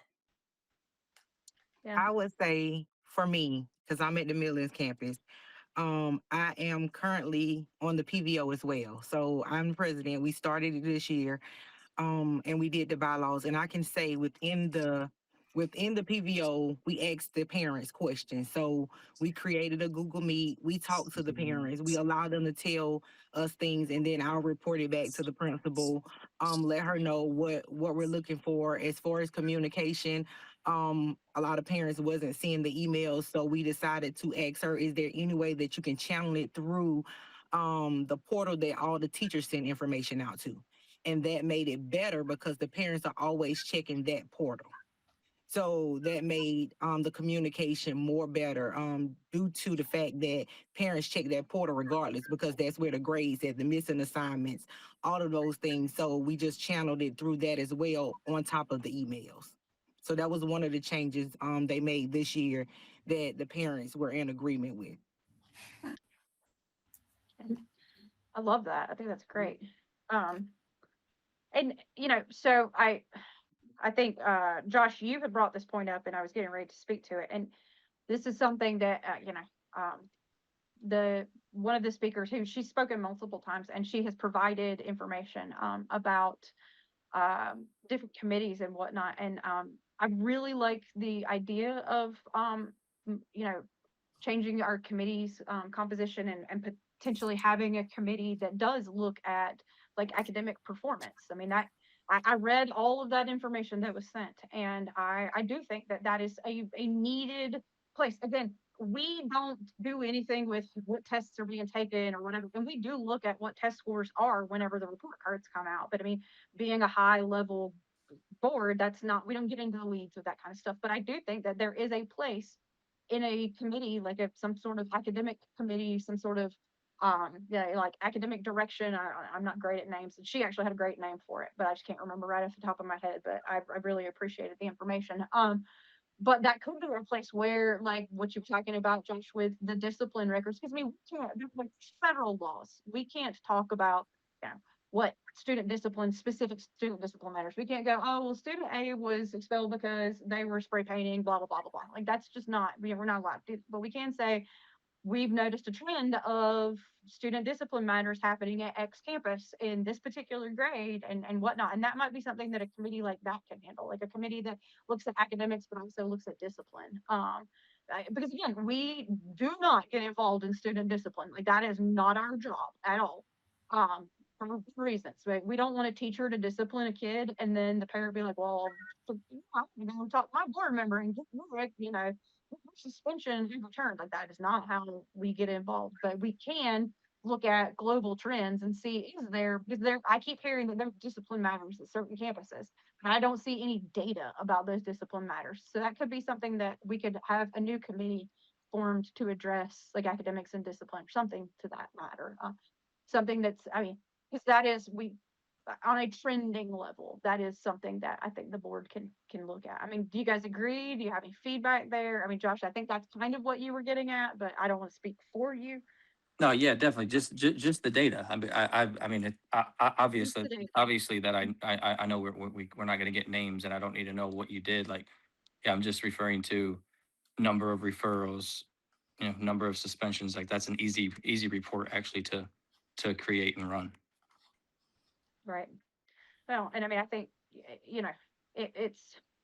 there is an executive leadership group that does this stuff. That is their job. Like, they are the ones that handle this stuff, but they can tell the board what's going on, how things are going there, so that the board, because I mean, as far as I know, discipline's fine because I don't know that there are discipline concerns at X campus or whatever. I'm not at that campus, you know? So that's something that we can discuss, like the creation of a new committee and having some different reporting so that that committee can report during the meeting. We've noticed a trend that the, Hill campus, I'm just making that up, but like that campus is having higher numbers of suspensions and we need to look in, and not we're not looking into it, but the leadership team, the admin, whatever, they need to look at what's going on because there could be something systemic going on there. I don't know. But is that what you're getting at? Like, is that the kind of information that you're wanting? That you think would be helpful? Yeah. Other board members, do you agree? I mean, is this something that you guys think would be good information, helpful information, just to know, hey, look, we've got, I know that there was a reading program that was implemented down at the Low Country that was like the bee's knees. It was the biggest success ever. So knowing that that kind of program happened and then that could be reported on so that, well, you know what, we're looking at taking that reading program and I know it's something that they did is that they looked at that amazing reading program that helped those kids that were behind and they started pushing that to the other campuses. Like just the board knowing that that stuff is happening. Is that the kind of stuff that you guys are talking about? Absolutely. Definitely academic performance, because, we want to see improved student outcomes. I mean, that's kind of like why we're all here. Absolutely. Yeah, 100%. So, okay. So does someone want to take point on working with, because this is going to definitely be a working with admin to come up with, how we get the committees formed. And we'll have to change bylaws. Like we can't just magic a committee into thin air. That's not how it works. Does somebody Yeah, want to I'll work with the admin. Okay. That would be great. So anybody else have any communication or committee related stuff for new business? I put it on there, but I knew we were going to talk about all this stuff. So I think it would also just be beneficial to, we did some things in the Low Country for like parent resources, but I think we need to just kind of advocate for those parents that may have a harder time with certain behaviors that we're seeing. We're seeing a lot in our middle school right now. And a lot of parents are they don't know what to do or how to kind of channel that. So I think we should have some sort of resources, mental health, family counseling, that we can maybe provide or assist the families with. We can talk about this later because obviously that's going to be a well drawn out plan. But I just wanted to put that out there. I think that's a great idea. Yeah, I like that one. And I'm gonna say that this is going to be definitely an ongoing thing because we're not going to cover everything tonight. Right, And yeah, right. we're not going to catch, I'm sure we've forgotten half a dozen things already that we've already talked about. So, or in previous meetings that we didn't remember to bring up in this one. So this will be we ongoing, but I'm excited that we're starting the process. Yeah. Me too. No, me too, for sure. All those So- things we forgot, we will catch at the next one, or it's possibly already in the works, and we just can't cover everything. Yeah, no, I agree. And again, we don't have enough people to like create a whole bunch of committees right now because we can't, like one person can't be on 5 committees. It's too much. So, anyways, does anyone else have anything else that they want to talk about as far as communication line item for new business or committees? Does anybody want to take on I don't want to table this, but the working with the board members and with admin to get this parent survey feedback form, I don't know what to call it, but like asking them to be able to tell us exactly what it is that they're looking for. Like, do one of you want to take that on and take point on that, and then we can talk about it at the next board meeting and hopefully have some action item? Because it's one thing for us to sit here and talk, but we can't take an action until we have an action item, and we can't do an action item without actually having some details fleshed out. And we only meet once a month, so that's Does Yeah, somebody because want to do like a Google, a nice Google form that doesn't take emails, it would be a great way to start with it. I mean, if someone wants to, I mean, it's pretty easy to do. Right. So is that saying you want to volunteer, John? If, Unless someone else wants to, I mean, it wouldn't be tough, but if someone else wants to, since I'm gonna work with admin and. Yeah, well, I mean, that's I what don't have I a was, problem. I was gonna say, Josh, if you're gonna work with admin on the, Those on report the things. committee for, yeah. Yeah. I wouldn't mind seeing what I can come up with for the next meeting so that I can report something about parent feedback. And I mean, it might not be like, look, I'm not saying that I think personally, and this is just me, like the other 6 of you have complete opinions here too. Like, I don't think that all of this is going to take an action item. I mean, I this don't might think so be, either. we can have, this created and it's sent out, and that way we don't have to wait a month to get feedback back. That's why we don't want to wait a month to get feedback back. I mean, we already had a couple of weeks, which, I mean, it's been the holidays, but still, where we're trying to get this information to figure out what we can do to help people get the information that they need so that they can get their confidence back. And at the end of the day, that's a really important thing from my point of view anyways, and I know it is for most of the rest of you too. So I'm just trying to figure out, but Laurel, if you'll take point on that, that would be absolutely. Okay, I can do that. I can do that. And I don't know how y'all feel about this, but I kind of wonder, I think that we're off to a really good start. I don't think that we need to take on too much at the beginning, because what we have right now, I would like to make sure that it's a firm basis so that everything is good to go, so that we can kind of relinquish it and move to more things to be able to do that. But I want the committees and the things that we're trying to develop, communication, I want it to be I want it to be supportive or supported. No, I agree. And strong before we move on to other things, because I think we can brainstorm and come up with a lot of things right now, and then it'd be too many things and they'd all be weak. I really want some strong items No, before I we agree. go to other things. I agree too. I mean, communication, like that's what I keep hearing over and over and over again. It's communication, it's communication, it's communication. And I mean, like there are some hard, we can't talk about personnel matters, for example, but we can talk about like what Josh is talking about with reports and whatnot. We can talk about, financial stuff. I mean, that's having Chance come and speak at every meeting is going to be great, because that will be, I mean, that's a big thing. That way the whole board, everybody on the board understands what's going on financial wise and whatnot, and everybody will be able to see what he has to say. So, I mean, these are some really solid things, I think. I think so too. All right. Well, does anybody else have any new business that they want to bring from the board? All right. So, seeing none, Stephanie, if you're good for me to just finish this agenda out, I will.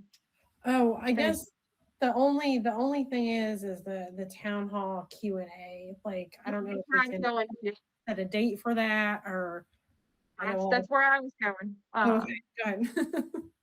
Well, I mean, so here's the thing about, there's been a lot of people who have been like, well, you guys meet virtually because you're trying to, discourage people from coming. I mean, obviously, as many people can get on this Google Meet as it will hold. I mean, the reason why we've been meeting virtually, quite frankly, is because of my health. And hopefully that's going to be better, and we're not going to, and also, I don't know if you guys have the flu as bad as, but like everybody I know either has COVID or the flu right now. So there's a lot of, if we had 200 and something people in a room right now, we would all be sick with the flu in about 5 days. I mean, because it's just really bad. But, and that's kind of the thing about doing a Q&A, because I don't want to do a Q&A in the upstate and have all of the people in the Midlands and the Low Country disenfranchised. Now, I don't know that there's a ton of people in the Midlands and the Low Country clamoring for a Q&A. It doesn't matter. They should have the same access as everyone in the upstate, because they're just as much of a part of the system as the upstate is. So, I mean, I think it has to be virtual. What do you guys think? I mean, or we could do it in person at a campus and then have someone, and I mean, this is, I don't even know how we logistically do this. And this is why we're discussing this now rather than showing up with like, this is what we're doing, because everybody, particularly our two new board members, need to have say in this. But like, we might be able to do where we could have it in person and have it obviously filmed, because I guess it would legally be a meeting.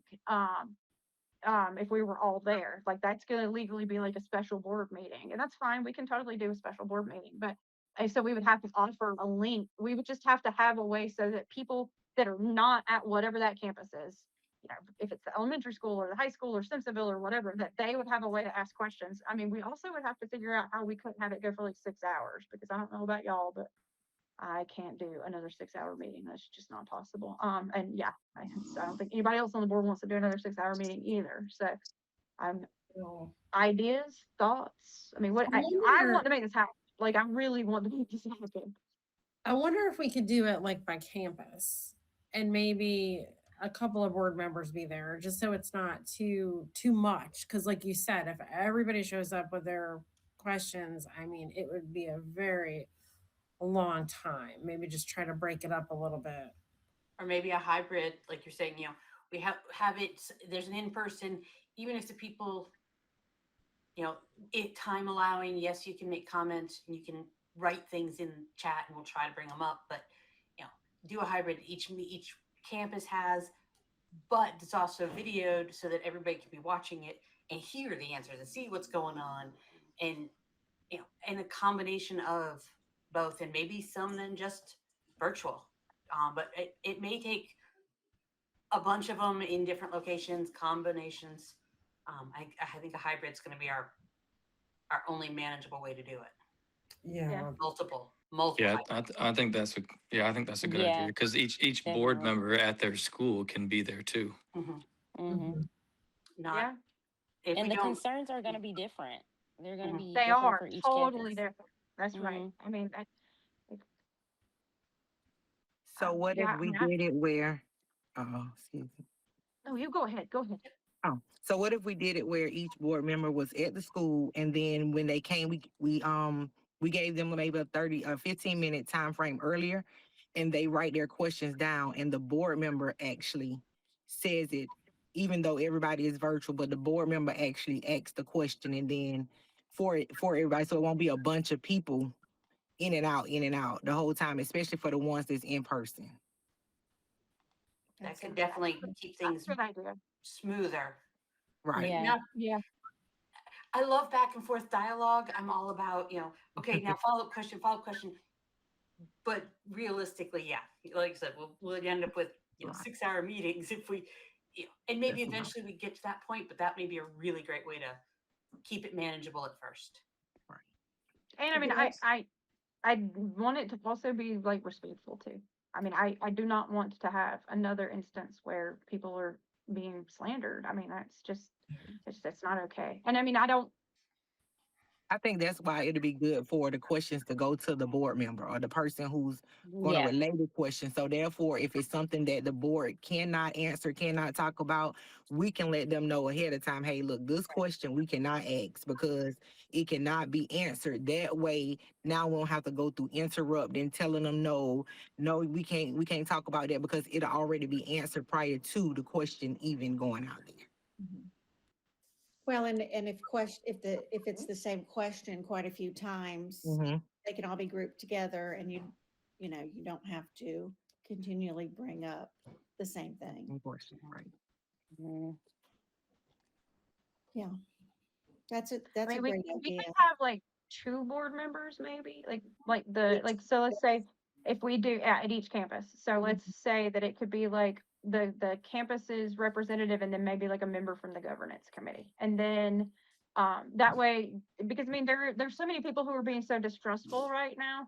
And that way, yeah, I don't want it to be where someone's like, I emailed them and they never looked at my question. Like, and again, I understand why people feel that way, but I'm just saying this gives another layer of accountability so that there's 2 people so that they would know this is, you know, and I, you know, I don't know if people are gonna want it to be like anonymous, or if they're gonna want to be like, my name is Mandy Towns and I want this answered and you put my name on it, you know, because there are people who they very much, and I can understand that. I mean, they've been asking questions for a while now and they want answers to it.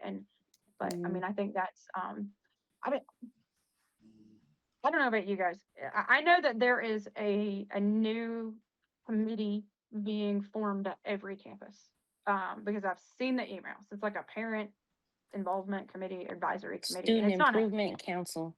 Yeah, that's it. We're not doing that. That has nothing to do with the board. This is actually, admin's doing this and everything like that. But I mean, it might be, good for us to loop them in. I mean, I don't know if that's something that they would be interested in doing, but I mean, if they're the people who are, because again, like most campuses have like a PTO, PVO, but not all of them do, and not all of them have an active one, and some of them they're really small and they're just trying to get off the ground and everything like that. So I don't want to put a big onus on. I mean, it's not fair when you have like the elementary campus that has a big PVO that's been active for years, and then you have like another campus that's brand new and they just, or it's a really small campus or something like that. Like, I don't want to put the onus on them, but maybe they want to be involved. And I mean, I don't know how active that committee is going to be. I mean, that might be a question that we need to ask Tom and the admin team, because they're the ones that are putting these things together. But I mean, I think that could be a good tie. I mean, and I want to do this. I would love to do this in February. I don't know about what you guys think. I mean, I know that's not very far from now, but I don't want it to be like, oh, it's April and we're finally getting to answer your questions, because people, they're, yeah. I want it to Yeah. be sooner rather than later. Okay. I mean, think what do you we think? should definitely do it in February. We should, get dates together. We can work with our principals to see what would be best for a date, and we all should collectively come back via email with what dates works for our school, so that Okay. we're just getting on top of this. Okay. That's a good idea. Does anybody want to be in charge of this? I don't mind being in charge. That would be Getting awesome. everybody's response from them and their principal. Yes. Yeah, that would be great. And then we can communicate it, out of, okay, high school's gonna be this day, Midland's gonna be this day, blah, blah, blah, blah, blah. Because I mean, it's too hard to try to do it all at one time. I mean, I just think it would be overwhelming. I think it would be too many people and too many questions and everything like that. I think we will have the ability to have much better dialogue if we do it broken up like this. So. I think so too. Guys, let's just have a commitment here. Can we commit to having a date for each campus by next Friday? I don't Yeah, see I'll what's talk the to point. Yeah. Yeah. do it.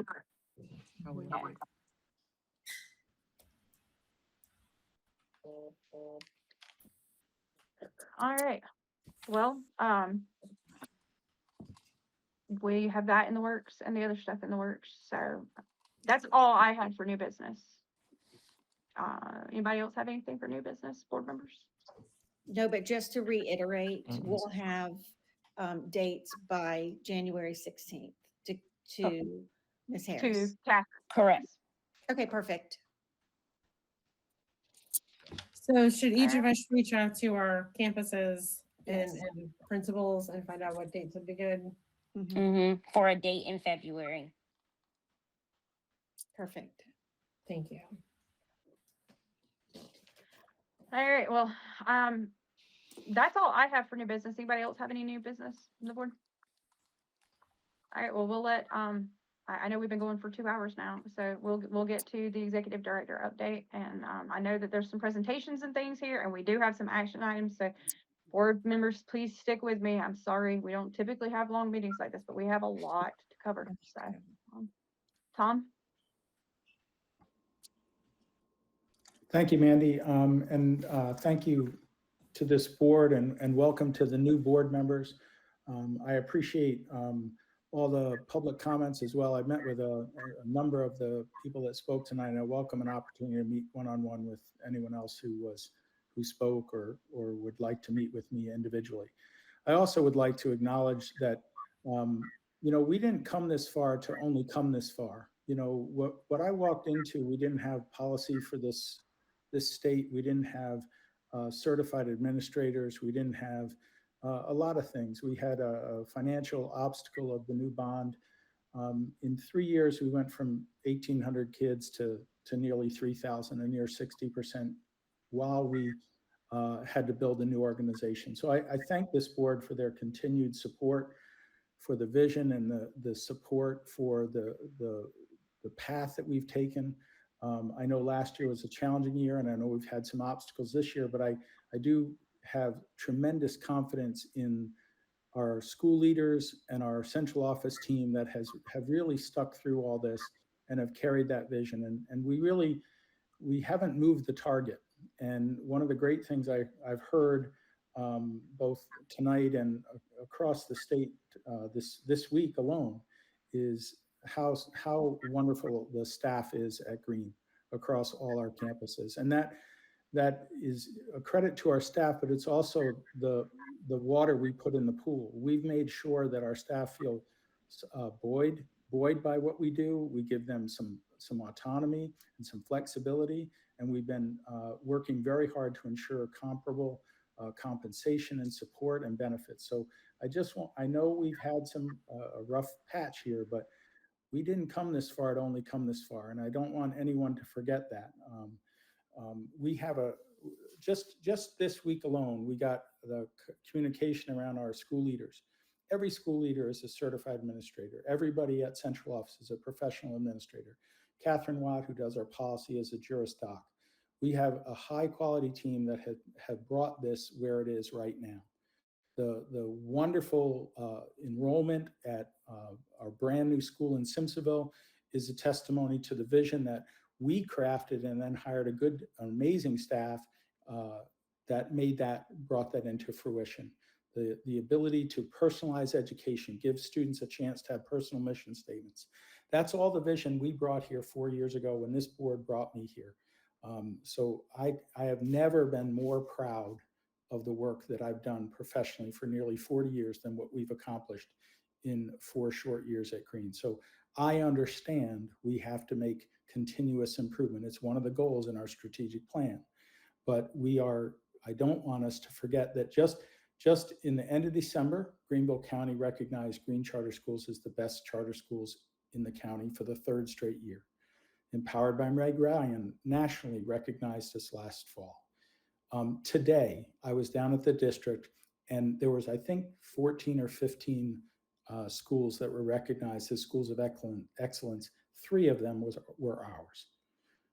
So I just want to remind everyone, let's not lose the forest for the trees here. We are really moving in a good direction and it will only get better.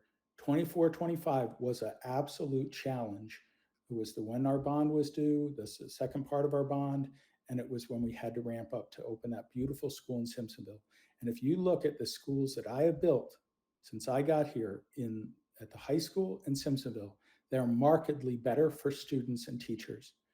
So I just want to illustrate that because my predecessors put up more challenging learning spaces. And to that point, even though the bond happened in 2021, the improvements in the playscapes at the elementary school and the improvements in the parking lot at the Midlands is because of our ability, and Chase Willingham, I'll call him out, of saving money and opening up our schools so well that we had leftover bond proceeds. So I just want to thank everyone at Green, all the staff, all the parents, all the kids, and our central office and school leaders team for the hard work that goes on every day at Green. So with that in mind, one of the obligations I have as the executive director is ensuring there is a consistent and equitable distribution of resources. So part of what tonight is really just giving you an opportunity to hear from 2 of our directors. I think I have the wrong sheet in front of me, but I think Maya Jones-Lewis is presenting first, and she's going to explain how we built our special education department and how those staff are distributed in the process. Important to note, we do have an effective and new custodial vendor in every campus. It's citywide. They're amazing. I know we had that hiccup and there was some perception out there that we had fired or eliminated cafeteria workers. None of that happened. So, you know, we'll get into the personnel distribution shortly, but I assure you that Maya and her team ensures we are compliant and legal in everything around special ed. Maya, you want to take it from here? Yes, I know someone. Everyone hear me? Greetings, everyone. Greetings. I apologize in advance if Pearl or Spice barks because they might hear you guys speaking. Those are my fur babies. I don't think I'm able to share my screen. I think the board has your PowerPoint, Maya. I think the board has your. Okay. Okay. Well, I am Maya Jones-Lewis, the Director of Student Services. I actually just celebrated my 5-year anniversary, January 4th. I came in the midst of COVID with the hybrid schedule. It was just me in an office that was also a records room. And so now I am the Director of Student Services, and I have a small department. We have Jamie McNeil, who's our 504 coordinator. My Southern twang just came out a little bit. We have Jessica Harrison, who is the veteran in our department. She is our multilingual language coordinator. And we also have Susan Jones, who is our school psychologist. So we have an in-house school psychologist, and then we also contract with a contracted agency, Mindful Assessment. That's our other school psychologist. We're currently serving across the network 290 students who've been identified as multilingual learners who actually receive language services, 423 students with disabilities across our network. We have doubled, almost tripled since I've started in 2021. And we also have 189 students who currently have 504s. And I would like to echo what someone said earlier. We have the most amazing staff, building administrator, ELT members, board members, paraprofessionals, special education teachers, front office managers. Susan Markford, I wouldn't have made it this far without you with Power School. So I am very thankful for our team. Our building leadership is impeccable. So I'm very thankful for them. So I wanted to say thank you to them too. So this current service models, I don't know if you guys have known the history, and you guys, I could talk a little bit more than Tom, so I'll try not to, but I really can. Stick to the PowerPoint. I'm going off script. I know. I'm going to hurry up. So when I first started, you guys, we only implemented the resource model to provide special education services for our students. So I'm happy to say that we have grown. We now, 3 of our campuses have self-contained classes. We also have the resource model, and we also have the push-in models where teachers, they do push in. Please, when you see our special education teachers and our paraprofessionals, give them a hug and thank them for me, and just thank them because they are amazing. We also, our teachers collaborate with our general education teachers. And like I said, we have contract providers. We provide our students with OT. We provide our students with PT. We provide our students with vision services. And if we have a student that does enroll at our school, if there's a service that we need, then my team and I, we will identify a contracting agency to make sure that we provide those services outlined in all of their IEPs. Melissa's sharing the PowerPoint for everybody to see, so because she's amazing. Thank you, Melissa. There it is. Go ahead, Maya.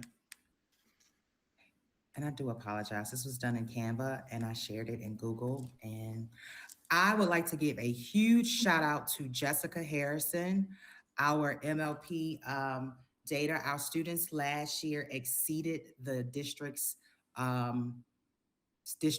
averages on their access testing last year. So all of our students who took the access tests or participated, they exceeded the expectations that were outlined in the requirements. So please, when you see our MLP teachers, they work really very hard with all of our students, and our ML population actually, I don't have this listed, but we actually have 290 that receive services, but we have another 200 that are monitored.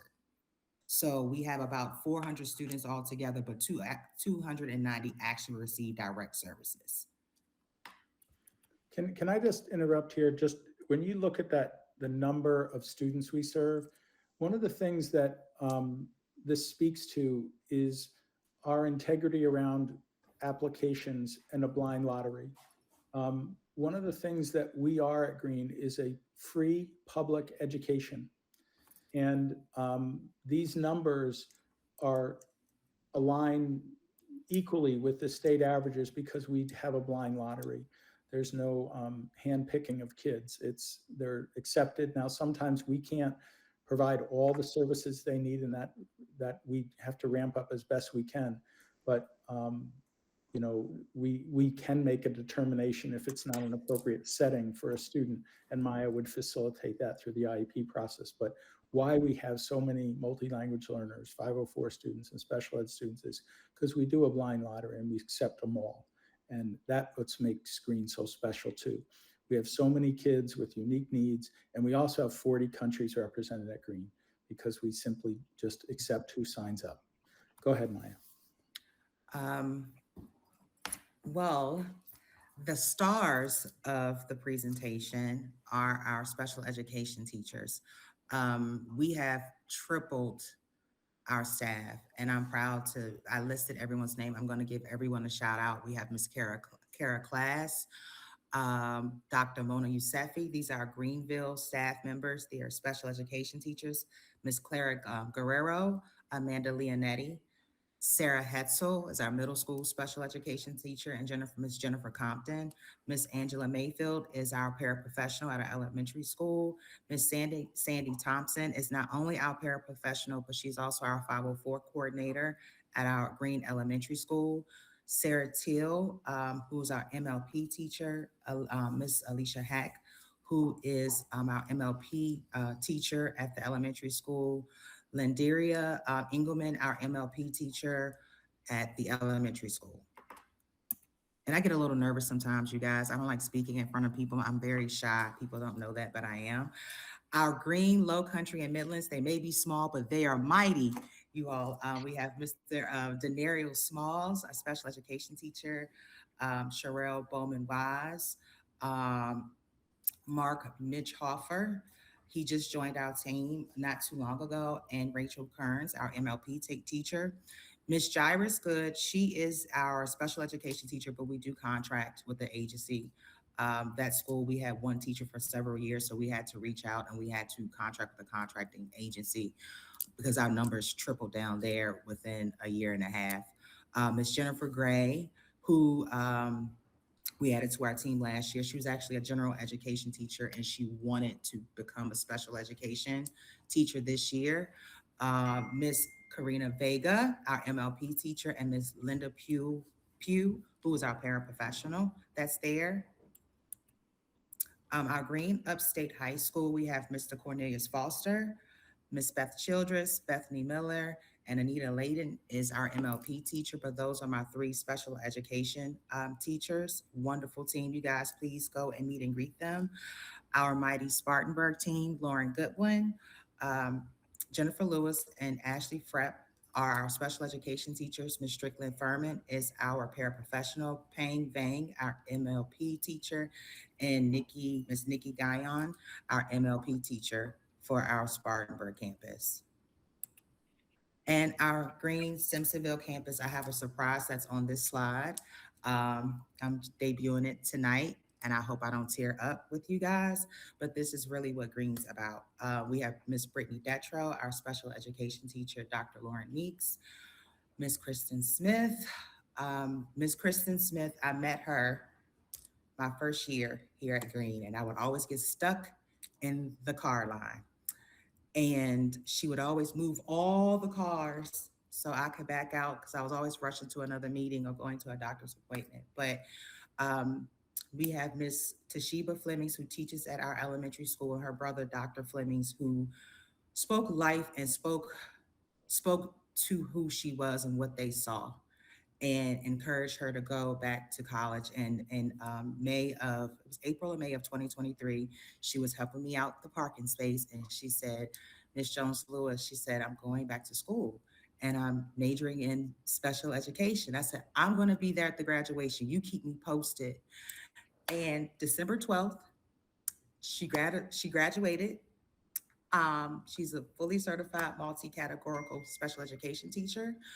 And her certification at 5 p.m. Monday. I may be saying too much, but I'm so proud of her. She's fully certified, and she said she loves Green, and this is what Green's about. This is what we do. We breathe life into one another. We encourage each other. We are there and we push one another. Sometimes it's uncomfortable, but sometimes we need it. And that is what we're all about. That's what it means to grow with Green. So Toshiba Fleming, Dr. Fleming, Kristen Smith, the village that she had, Melena Fitzgerald, thank you. Thank you for cultivating Kristen Smith and believing in her. Sorry, Debbie Arnold. No, you got me tearing over here because, like, and I think Stephanie's probably like this too. I mean, she was the sunshine in the cafeteria for both of my children and in the car line, and to know that happened. Yes, Like, I've known this woman for a decade, I swear. Like, I am incredibly proud of her. Yes. We talk all the time about pursuing your personal and professional dreams and aspirations. And I've had the good fortune of meeting with her a few times, and she exemplifies what we want to see in our students and our staff. And I was in awe when Maya told me. She said the certification's official. We need a teacher there. She's good to go. So no one works harder. No one cares more. I'm so proud of Kristen myself. Yes. She's an awesome person. Yeah. And she has expertise. She just has expertise too. She does. And she loves Green, and she loves our students, and she's dedicated, and she's a hard worker. So I'm very proud of her, and I'm honored to watch her growth and watch her grow with Green. Sorry, Debbie Arnold, paraprofessional. She's wonderful. Caitlin Spagnolo, MLP teacher, and Angie Quinn, our MLP teacher. Those are our wonderful staff members. Current focus. I'm sorry, you guys, I have you all in a little box that I'm moving around my screen. Our current focus areas moving forward: instructional quality, always professional development, and cross-team collaboration. So what a lot of you guys don't see behind the scenes is that, I work closely with our teaching and learning, operations, HR, growth and compliance. We all work together, cross team collaborations of how we can improve. And with our building administrators, we have some staff members that some of our special education teachers actually stepped up and attended where they were identified by their building administrators and myself to be LEAs. So they went through the district training, and also I provided an in-house training for them to tap into the people, the team, the individuals that we have in the organization who are dedicated, who want to grow from within, and they contribute to us every day. Those are our areas of focus. And then, thank you. Any questions for me? I make it look easy, but it's not easy, you guys. You do make it look Thank easy. you. Thank you for this presentation. I mean, I remember when you first got here, and that the special ed department was so small, and you had so little to work with, and the fact that that's so many.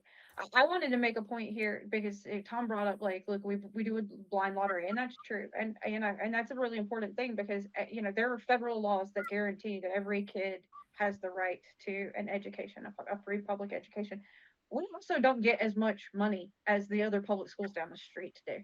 Like we get half as much money as they get, because we don't get all those local tax dollars that follow us. That's what Chance was talking about in our last meeting. And, you know, but we still have to serve those students. And I mean, I know there's challenges to it. I know that, you know, my son is going to school to be a teacher right now. And I was talking to my niece who just changed her major to education. And she was talking about going into special ed. And I said, well, you will be a unicorn because you can't find a special ed teacher right now. They're so hard to find. So, and the fact that Green cultivated their own and an amazing staff member that's been here for like a decade, thank you for bringing that sunshine. We needed this sunshine right now. We needed it. Yes, yes.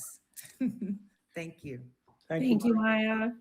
I want to, as we move into Dawn's presentation on our staffing pattern, part of what we did last winter was develop a scheduling rubric that really speaks to how we serve, you know, our most impacted kids first. So that's part of what you'll hear, but that's really the foundational document that guides equitable distribution of resources, consistent implementation of our model, regardless of the size of the school. Obviously, the bigger the school, the more maybe electives or more selection of electives exist, but we wanted to make sure we guarantee a certain level of green instruction across the school. So I'm going to let Dawn take it over. You'll have to look in your packets because that was just a packet of information. It was not a PowerPoint. But Dawn really, you know, and I have to say that Dawn's another one that is truly a legend to me, and I'll try not to get teared up because I don't know if everyone realizes what Dawn walked into in the winter of 2022. You know, the things that she had to navigate.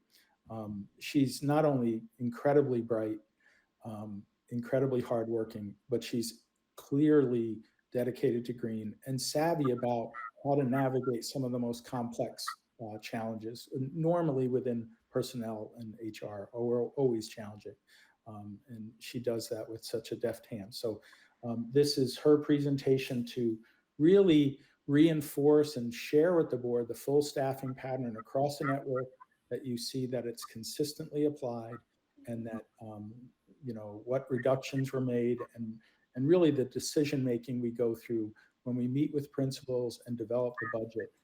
Obviously, we'll do that more with Chance this time, but this has been our approach the last several years. So Dawn, do you want to talk about our decision-making protocols? Sure. Good evening, everyone. I'm Dawn DeBoer. I'm the Director of Human Resources, and I apologize because my area is not quite as sunshine and bright as Maya's is in special education, so it won't be quite so sunny. Sorry. But we're discussing tonight the framework that Green uses to make staffing pattern decisions at our campuses. And first and foremost, our staffing decisions are student-centered. Every year and throughout the school year, we align staffing with student needs, enrollment, compliance requirements, and available resources. While we apply consistent models across the campuses, we also make site-specific adjustments to ensure equity and responsiveness. There are 6 key factors that guide all of our decisions when it comes to staffing, and that first is special education and multilingual learner program students. It's a tough one, sorry. Each year, Department of Student Services works closely with the Human Resources Department to review the total number of students that have IEPs or those that are coming in with IEPs that we are anticipating, as well as those students requiring MLP services. Staffing for special education teachers, paraprofessionals, MLP teachers, that's driven by identified caseloads and required service minutes, not by a fixed FTE ratio. These staffing patterns are monitored throughout the year, and we do make adjustments. We have to come back and make adjustments as student needs change or student populations change and grow. The second factor that we use to make these decisions is our campus schedules and enrollment projections. And as Tom said, we use a standardized scheduling rubric across the campuses to ensure consistency.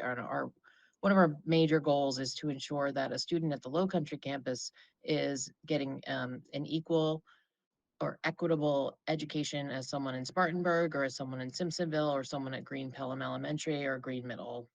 Our decisions are informed by the projected numbers of returning students, the anticipated new enrollment for the campus, and the number of homerooms that we anticipate per grade level. That allows us to align instructional staffing with expected students' populations. Third, physical space and classroom capacity is another big consideration that we have to look at when we figure each and every staffing pattern out by campus. Each campus has unique space considerations. We review classroom availability, size, as well as the space needed for specialized services like intervention, special education, MLP instruction. As a general rule, we plan for classroom enrollment up to 24 students per classroom with flexibility when student needs or space limitations require adjustments. This is important to note because obviously the schools of the high school in Simpsonville have, every classroom's over 600 square feet. Some of the other campuses have real physical constraints on how many kids you can fit in the room. So that's what Dawn's referring to. Next is electives programming. Elective offerings are determined based on the total student population of a campus, the number of homerooms per grade level, available physical space. That can be a challenge in some of our buildings. Staffing for electives is aligned to ensure students have access to a well-rounded program while remaining realistic about the actual capacity of each particular campus. Next is support staff. Support staffing is scaled to the campus size and operational needs. In general, campuses are staffed with anywhere from 1.5 to 3 office staff members, with school counselors and nursing support assigned based on student population and service requirements for a particular campus. And then finally, school administration. Each campus has one principal, as we've discussed. Campuses with a consistent enrollment of more than 400 students are also assigned an assistant principal to ensure adequate instructional leadership and school support. To kind of summarize, staffing patterns are formally reviewed during the annual planning and budgeting process, but we monitor them closely throughout the school year. The patterns that do not stay static throughout a school year. When enrollment shifts happen or student service needs change, we review and adjust staffing as needed. We review them throughout the school year to respond to the changes that come up as we move through each school year over the 10 months. Thank you, Dawn, Dawn. can I just make a comment here? It was mentioned earlier that there's a lot of focus in our meetings about enrollment. And one of the reasons that we look at enrollment pretty much every month to month, is because that is a big part of our staffing patterns. I mean, if we have a change of enrollment, that means we may need to hire a new teacher, or we may need to hire a new paraprofessional or something like that. I mean, that's one of the reasons, that's what part of what the board and the executive leadership team does, is constantly be monitoring enrollment, because there are so many changes that have to happen. And if there are drops in enrollment, then obviously it changes some things. And if there are increases in like multi-language learners, for example, then we have to make sure that we have the right kind of staff in place for them. Am I Correct. phrasing that correctly? Okay. I just Yes, wanted to yeah. make We watch that it is- consistently. Yep. Yeah, And- I mean, we have to keep our eye on it all the time, because that's how the school is funded. I mean, we don't get the property tax dollars that all of the other schools do. So it is simply what we get from enrollment from the state. Yeah, and I think probably, important to point out here is obviously ramping up we had to do to meet the 2021 bond and really be in the position, the good, strong position we are now. There were times we missed enrollment or overstaffed, and we've made some mistakes along the way, but it was only because we really didn't have a roadmap before. When you think about going forward, we're only adding kindergarten to most every school now, or the first year in that school, like the 9th grade or 6th grade at the middle school. So I do think that it becomes easier to predict. We opened Simpsonville, we didn't know how many kids we'd get. And this year we doubled in size there. Those are hard things to predict when you have such a short runway of experience doing this. We opened the high school because we knew we had to do that. But, you know, I think we have learned each year a more effective way to do this. And that's why last winter we did the scheduling rubric so we could, okay, now what have we learned? What are the ways we want to focus? And I think this is what sets Green apart. And I think this is why so many people want to come bring their kids to Green, is it ensures personalization. We're going to have enough kids to offer a wide range of choices, but still small enough to have that personal contact. One of the things that led to the improvement and the development of the scheduling rubric was the incredible schedule at the middle school, where we have a Project Lead the Way teacher at every grade. So they have 3 grade level teams.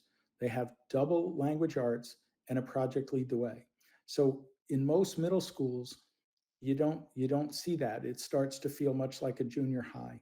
But we still give a double period, an 85-minute period every day of language arts. We still have math and science on A day, B day, but then they get the kind of application of math and science in their Project Lead the Way classes. So they're really getting about 100% more language arts and 50% more science and math. And we did that because we know that kids consider, they get excited about learning, or they start shutting down in 7th and 8th grade. They start thinking about, do I really like school that much? So we know that if kids feel skilled and feel knowledgeable and competent, it's going to help them. And language arts and math are the things that will give you the skills to pursue higher learning. So we were excited to try that schedule to middle school. It still needs to be tweaked. It still needs to be improved, but that was really the impetus for developing a system-wide rubric that led to this decision-making model in staffing. So I want to thank Dawn for putting that together.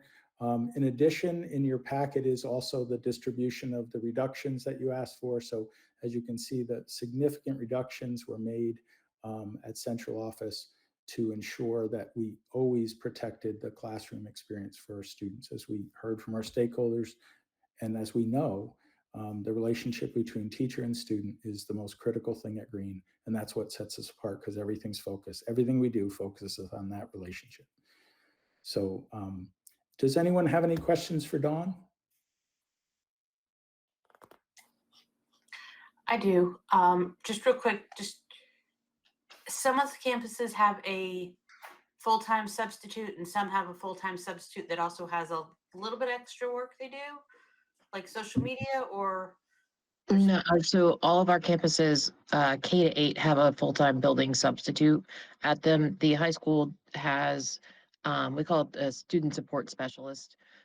So her role is, she does provide some building coverage when she's able to, but she actually works more with our students that are working, taking dual enrollment classes, or going, working with the Accelerate program. So all of our K-8 buildings have a full-time building substitute though. And then anyone that does like social media, that's a above and beyond the duty of the workday type of situation. okay, thank you for that clarification. Okay, I think my next item is calendars, right? I think that's what next is. Again, I know everyone believes this as much as I do, but Susan Markford is amazing. Typically we do calendars in February, but I reached out to her not too long ago, I'll say. And, you know, last time we approved the calendars, because we now bring our Spartanburg families to the high school, we have an upstate, Midlands, and Low Country calendar. So we're still trying to focus on the kind of area where the schools exist, but we did eliminate the Spartanburg calendar last year. So they're all aligned in the upstate. So there's 3 calendars before you for your approval. They really, there's really nothing radically different about them. They are aligned with the full week at Thanksgiving, the 2 weeks at the Christmas holiday, a spring break based on the area you're in. And they're all starting on the same day. So I don't know, Susan, if you wanted to elaborate on any more than that. Just the other big thing was that each of the calendars, we try to closely align with the zoned district in which the school sits so that it's easy for families who have children at multiple schools to be able to manage transportation. And also, I think that on all of them, we end the term 4 winter break just to make a clean break for the kids and staff. And then the other thing that's different this year was the makeup calendar days that we've typically put at the end of the year. This year we have put them within the year so that we don't have a situation where we're asking people to come back after Memorial Day, because a lot of times people already have plans for vacation and then they don't attend, and then the district says we have to hold truancy meetings, so it becomes a whole thing. So we hope to avoid that this year or next year. So if you have any questions about the calendar, Susan's available. But this is a much, obviously a board prerogative, but something we've done each year. Each year we've made, subtle improvements in the calendar. I do think that last year we had the first semester end before the holiday, which I think was really great. It allowed for kids to feel like, they can go to the holiday with that work done. And so I think that was a big improvement. It made us start a little earlier, but I think it gives us a nice kind of clean 2-semester, especially at our high school, because we have a 2-semester program there. It does make it, if people don't know, we do have a 4x4 block there. So it does make sense to do it before the holiday break. So any questions on the calendar, but I am seeking support for the proposed calendars. My question is not actually for you necessarily, or you, Susan Martford, although, I think you're amazing. It is for Catherine and Nakisha. Do you have copies of these calendars? I don't want you to vote on something that you don't have in front of you. They were sent the packet, the board packet. Okay. Yes, Okay. I just wanted to make sure. Okay. I just wanted to make sure that you knew what you were voting on. Thank you, Mandy. Absolutely. So I guess I'll keep running this meeting until it's over. We will approve them in a bundle. So we'll just take one vote to cover all 3 of them. So can I have a motion to approve the calendars as presented?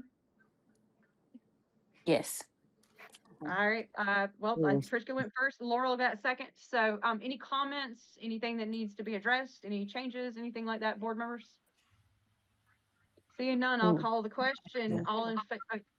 Okay. All in favor of passing the next school year's calendars for all of the campuses? Please say aye and raise your hand.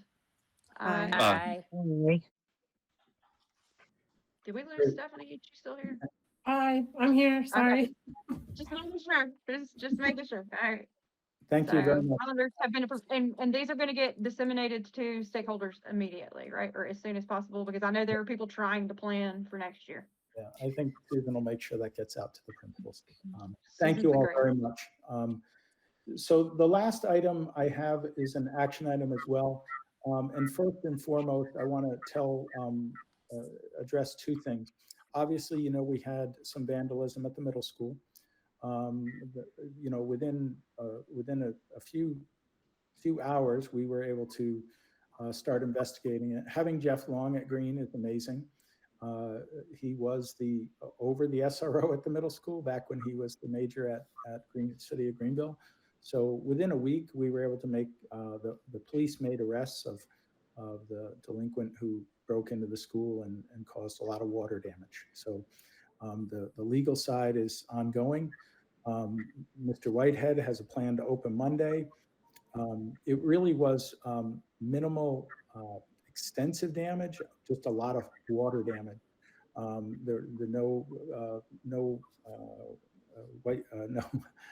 Smart boards were damaged. It was really just flooring, ceiling tiles, and some sheetrock. So ServPro and our insurance company have worked very closely on this. They've air dried the whole thing, tested it for everything. Building materials are arriving. We will we will approach the repair of the school as the top of B first, and then the bottom of B after. So we can run school. Mr. Whitehead, Mr. Rollins, and Mr. Willingham figured out how to do that. They're going to start installing the flooring, I believe, tomorrow upstairs. They're going to move from the front of the building to the back, so whatever's left, we'll still be able to use those classrooms. The top floor of B will be done first to ensure that we can get every teacher up there back into the classroom. And then probably it'll take another week or so to finish the bottom of B. But they have a good plan. It's going to work. It's been an amazing effort to both make the claim and follow up the legal and see what lessons learned from that. But it was not a green child. It's not a kid that was one of our stakeholders at all. It was just someone in the neighborhood, a handful of kids that were unsupervised. They pulled the eye wash station shower down and ran. It poured out 20 gallons a minute for 15 minutes before it went off. That was the extent of the damage, but it sent 300 gallons of water across the entire first floor or second floor, which then fell through and leaked through.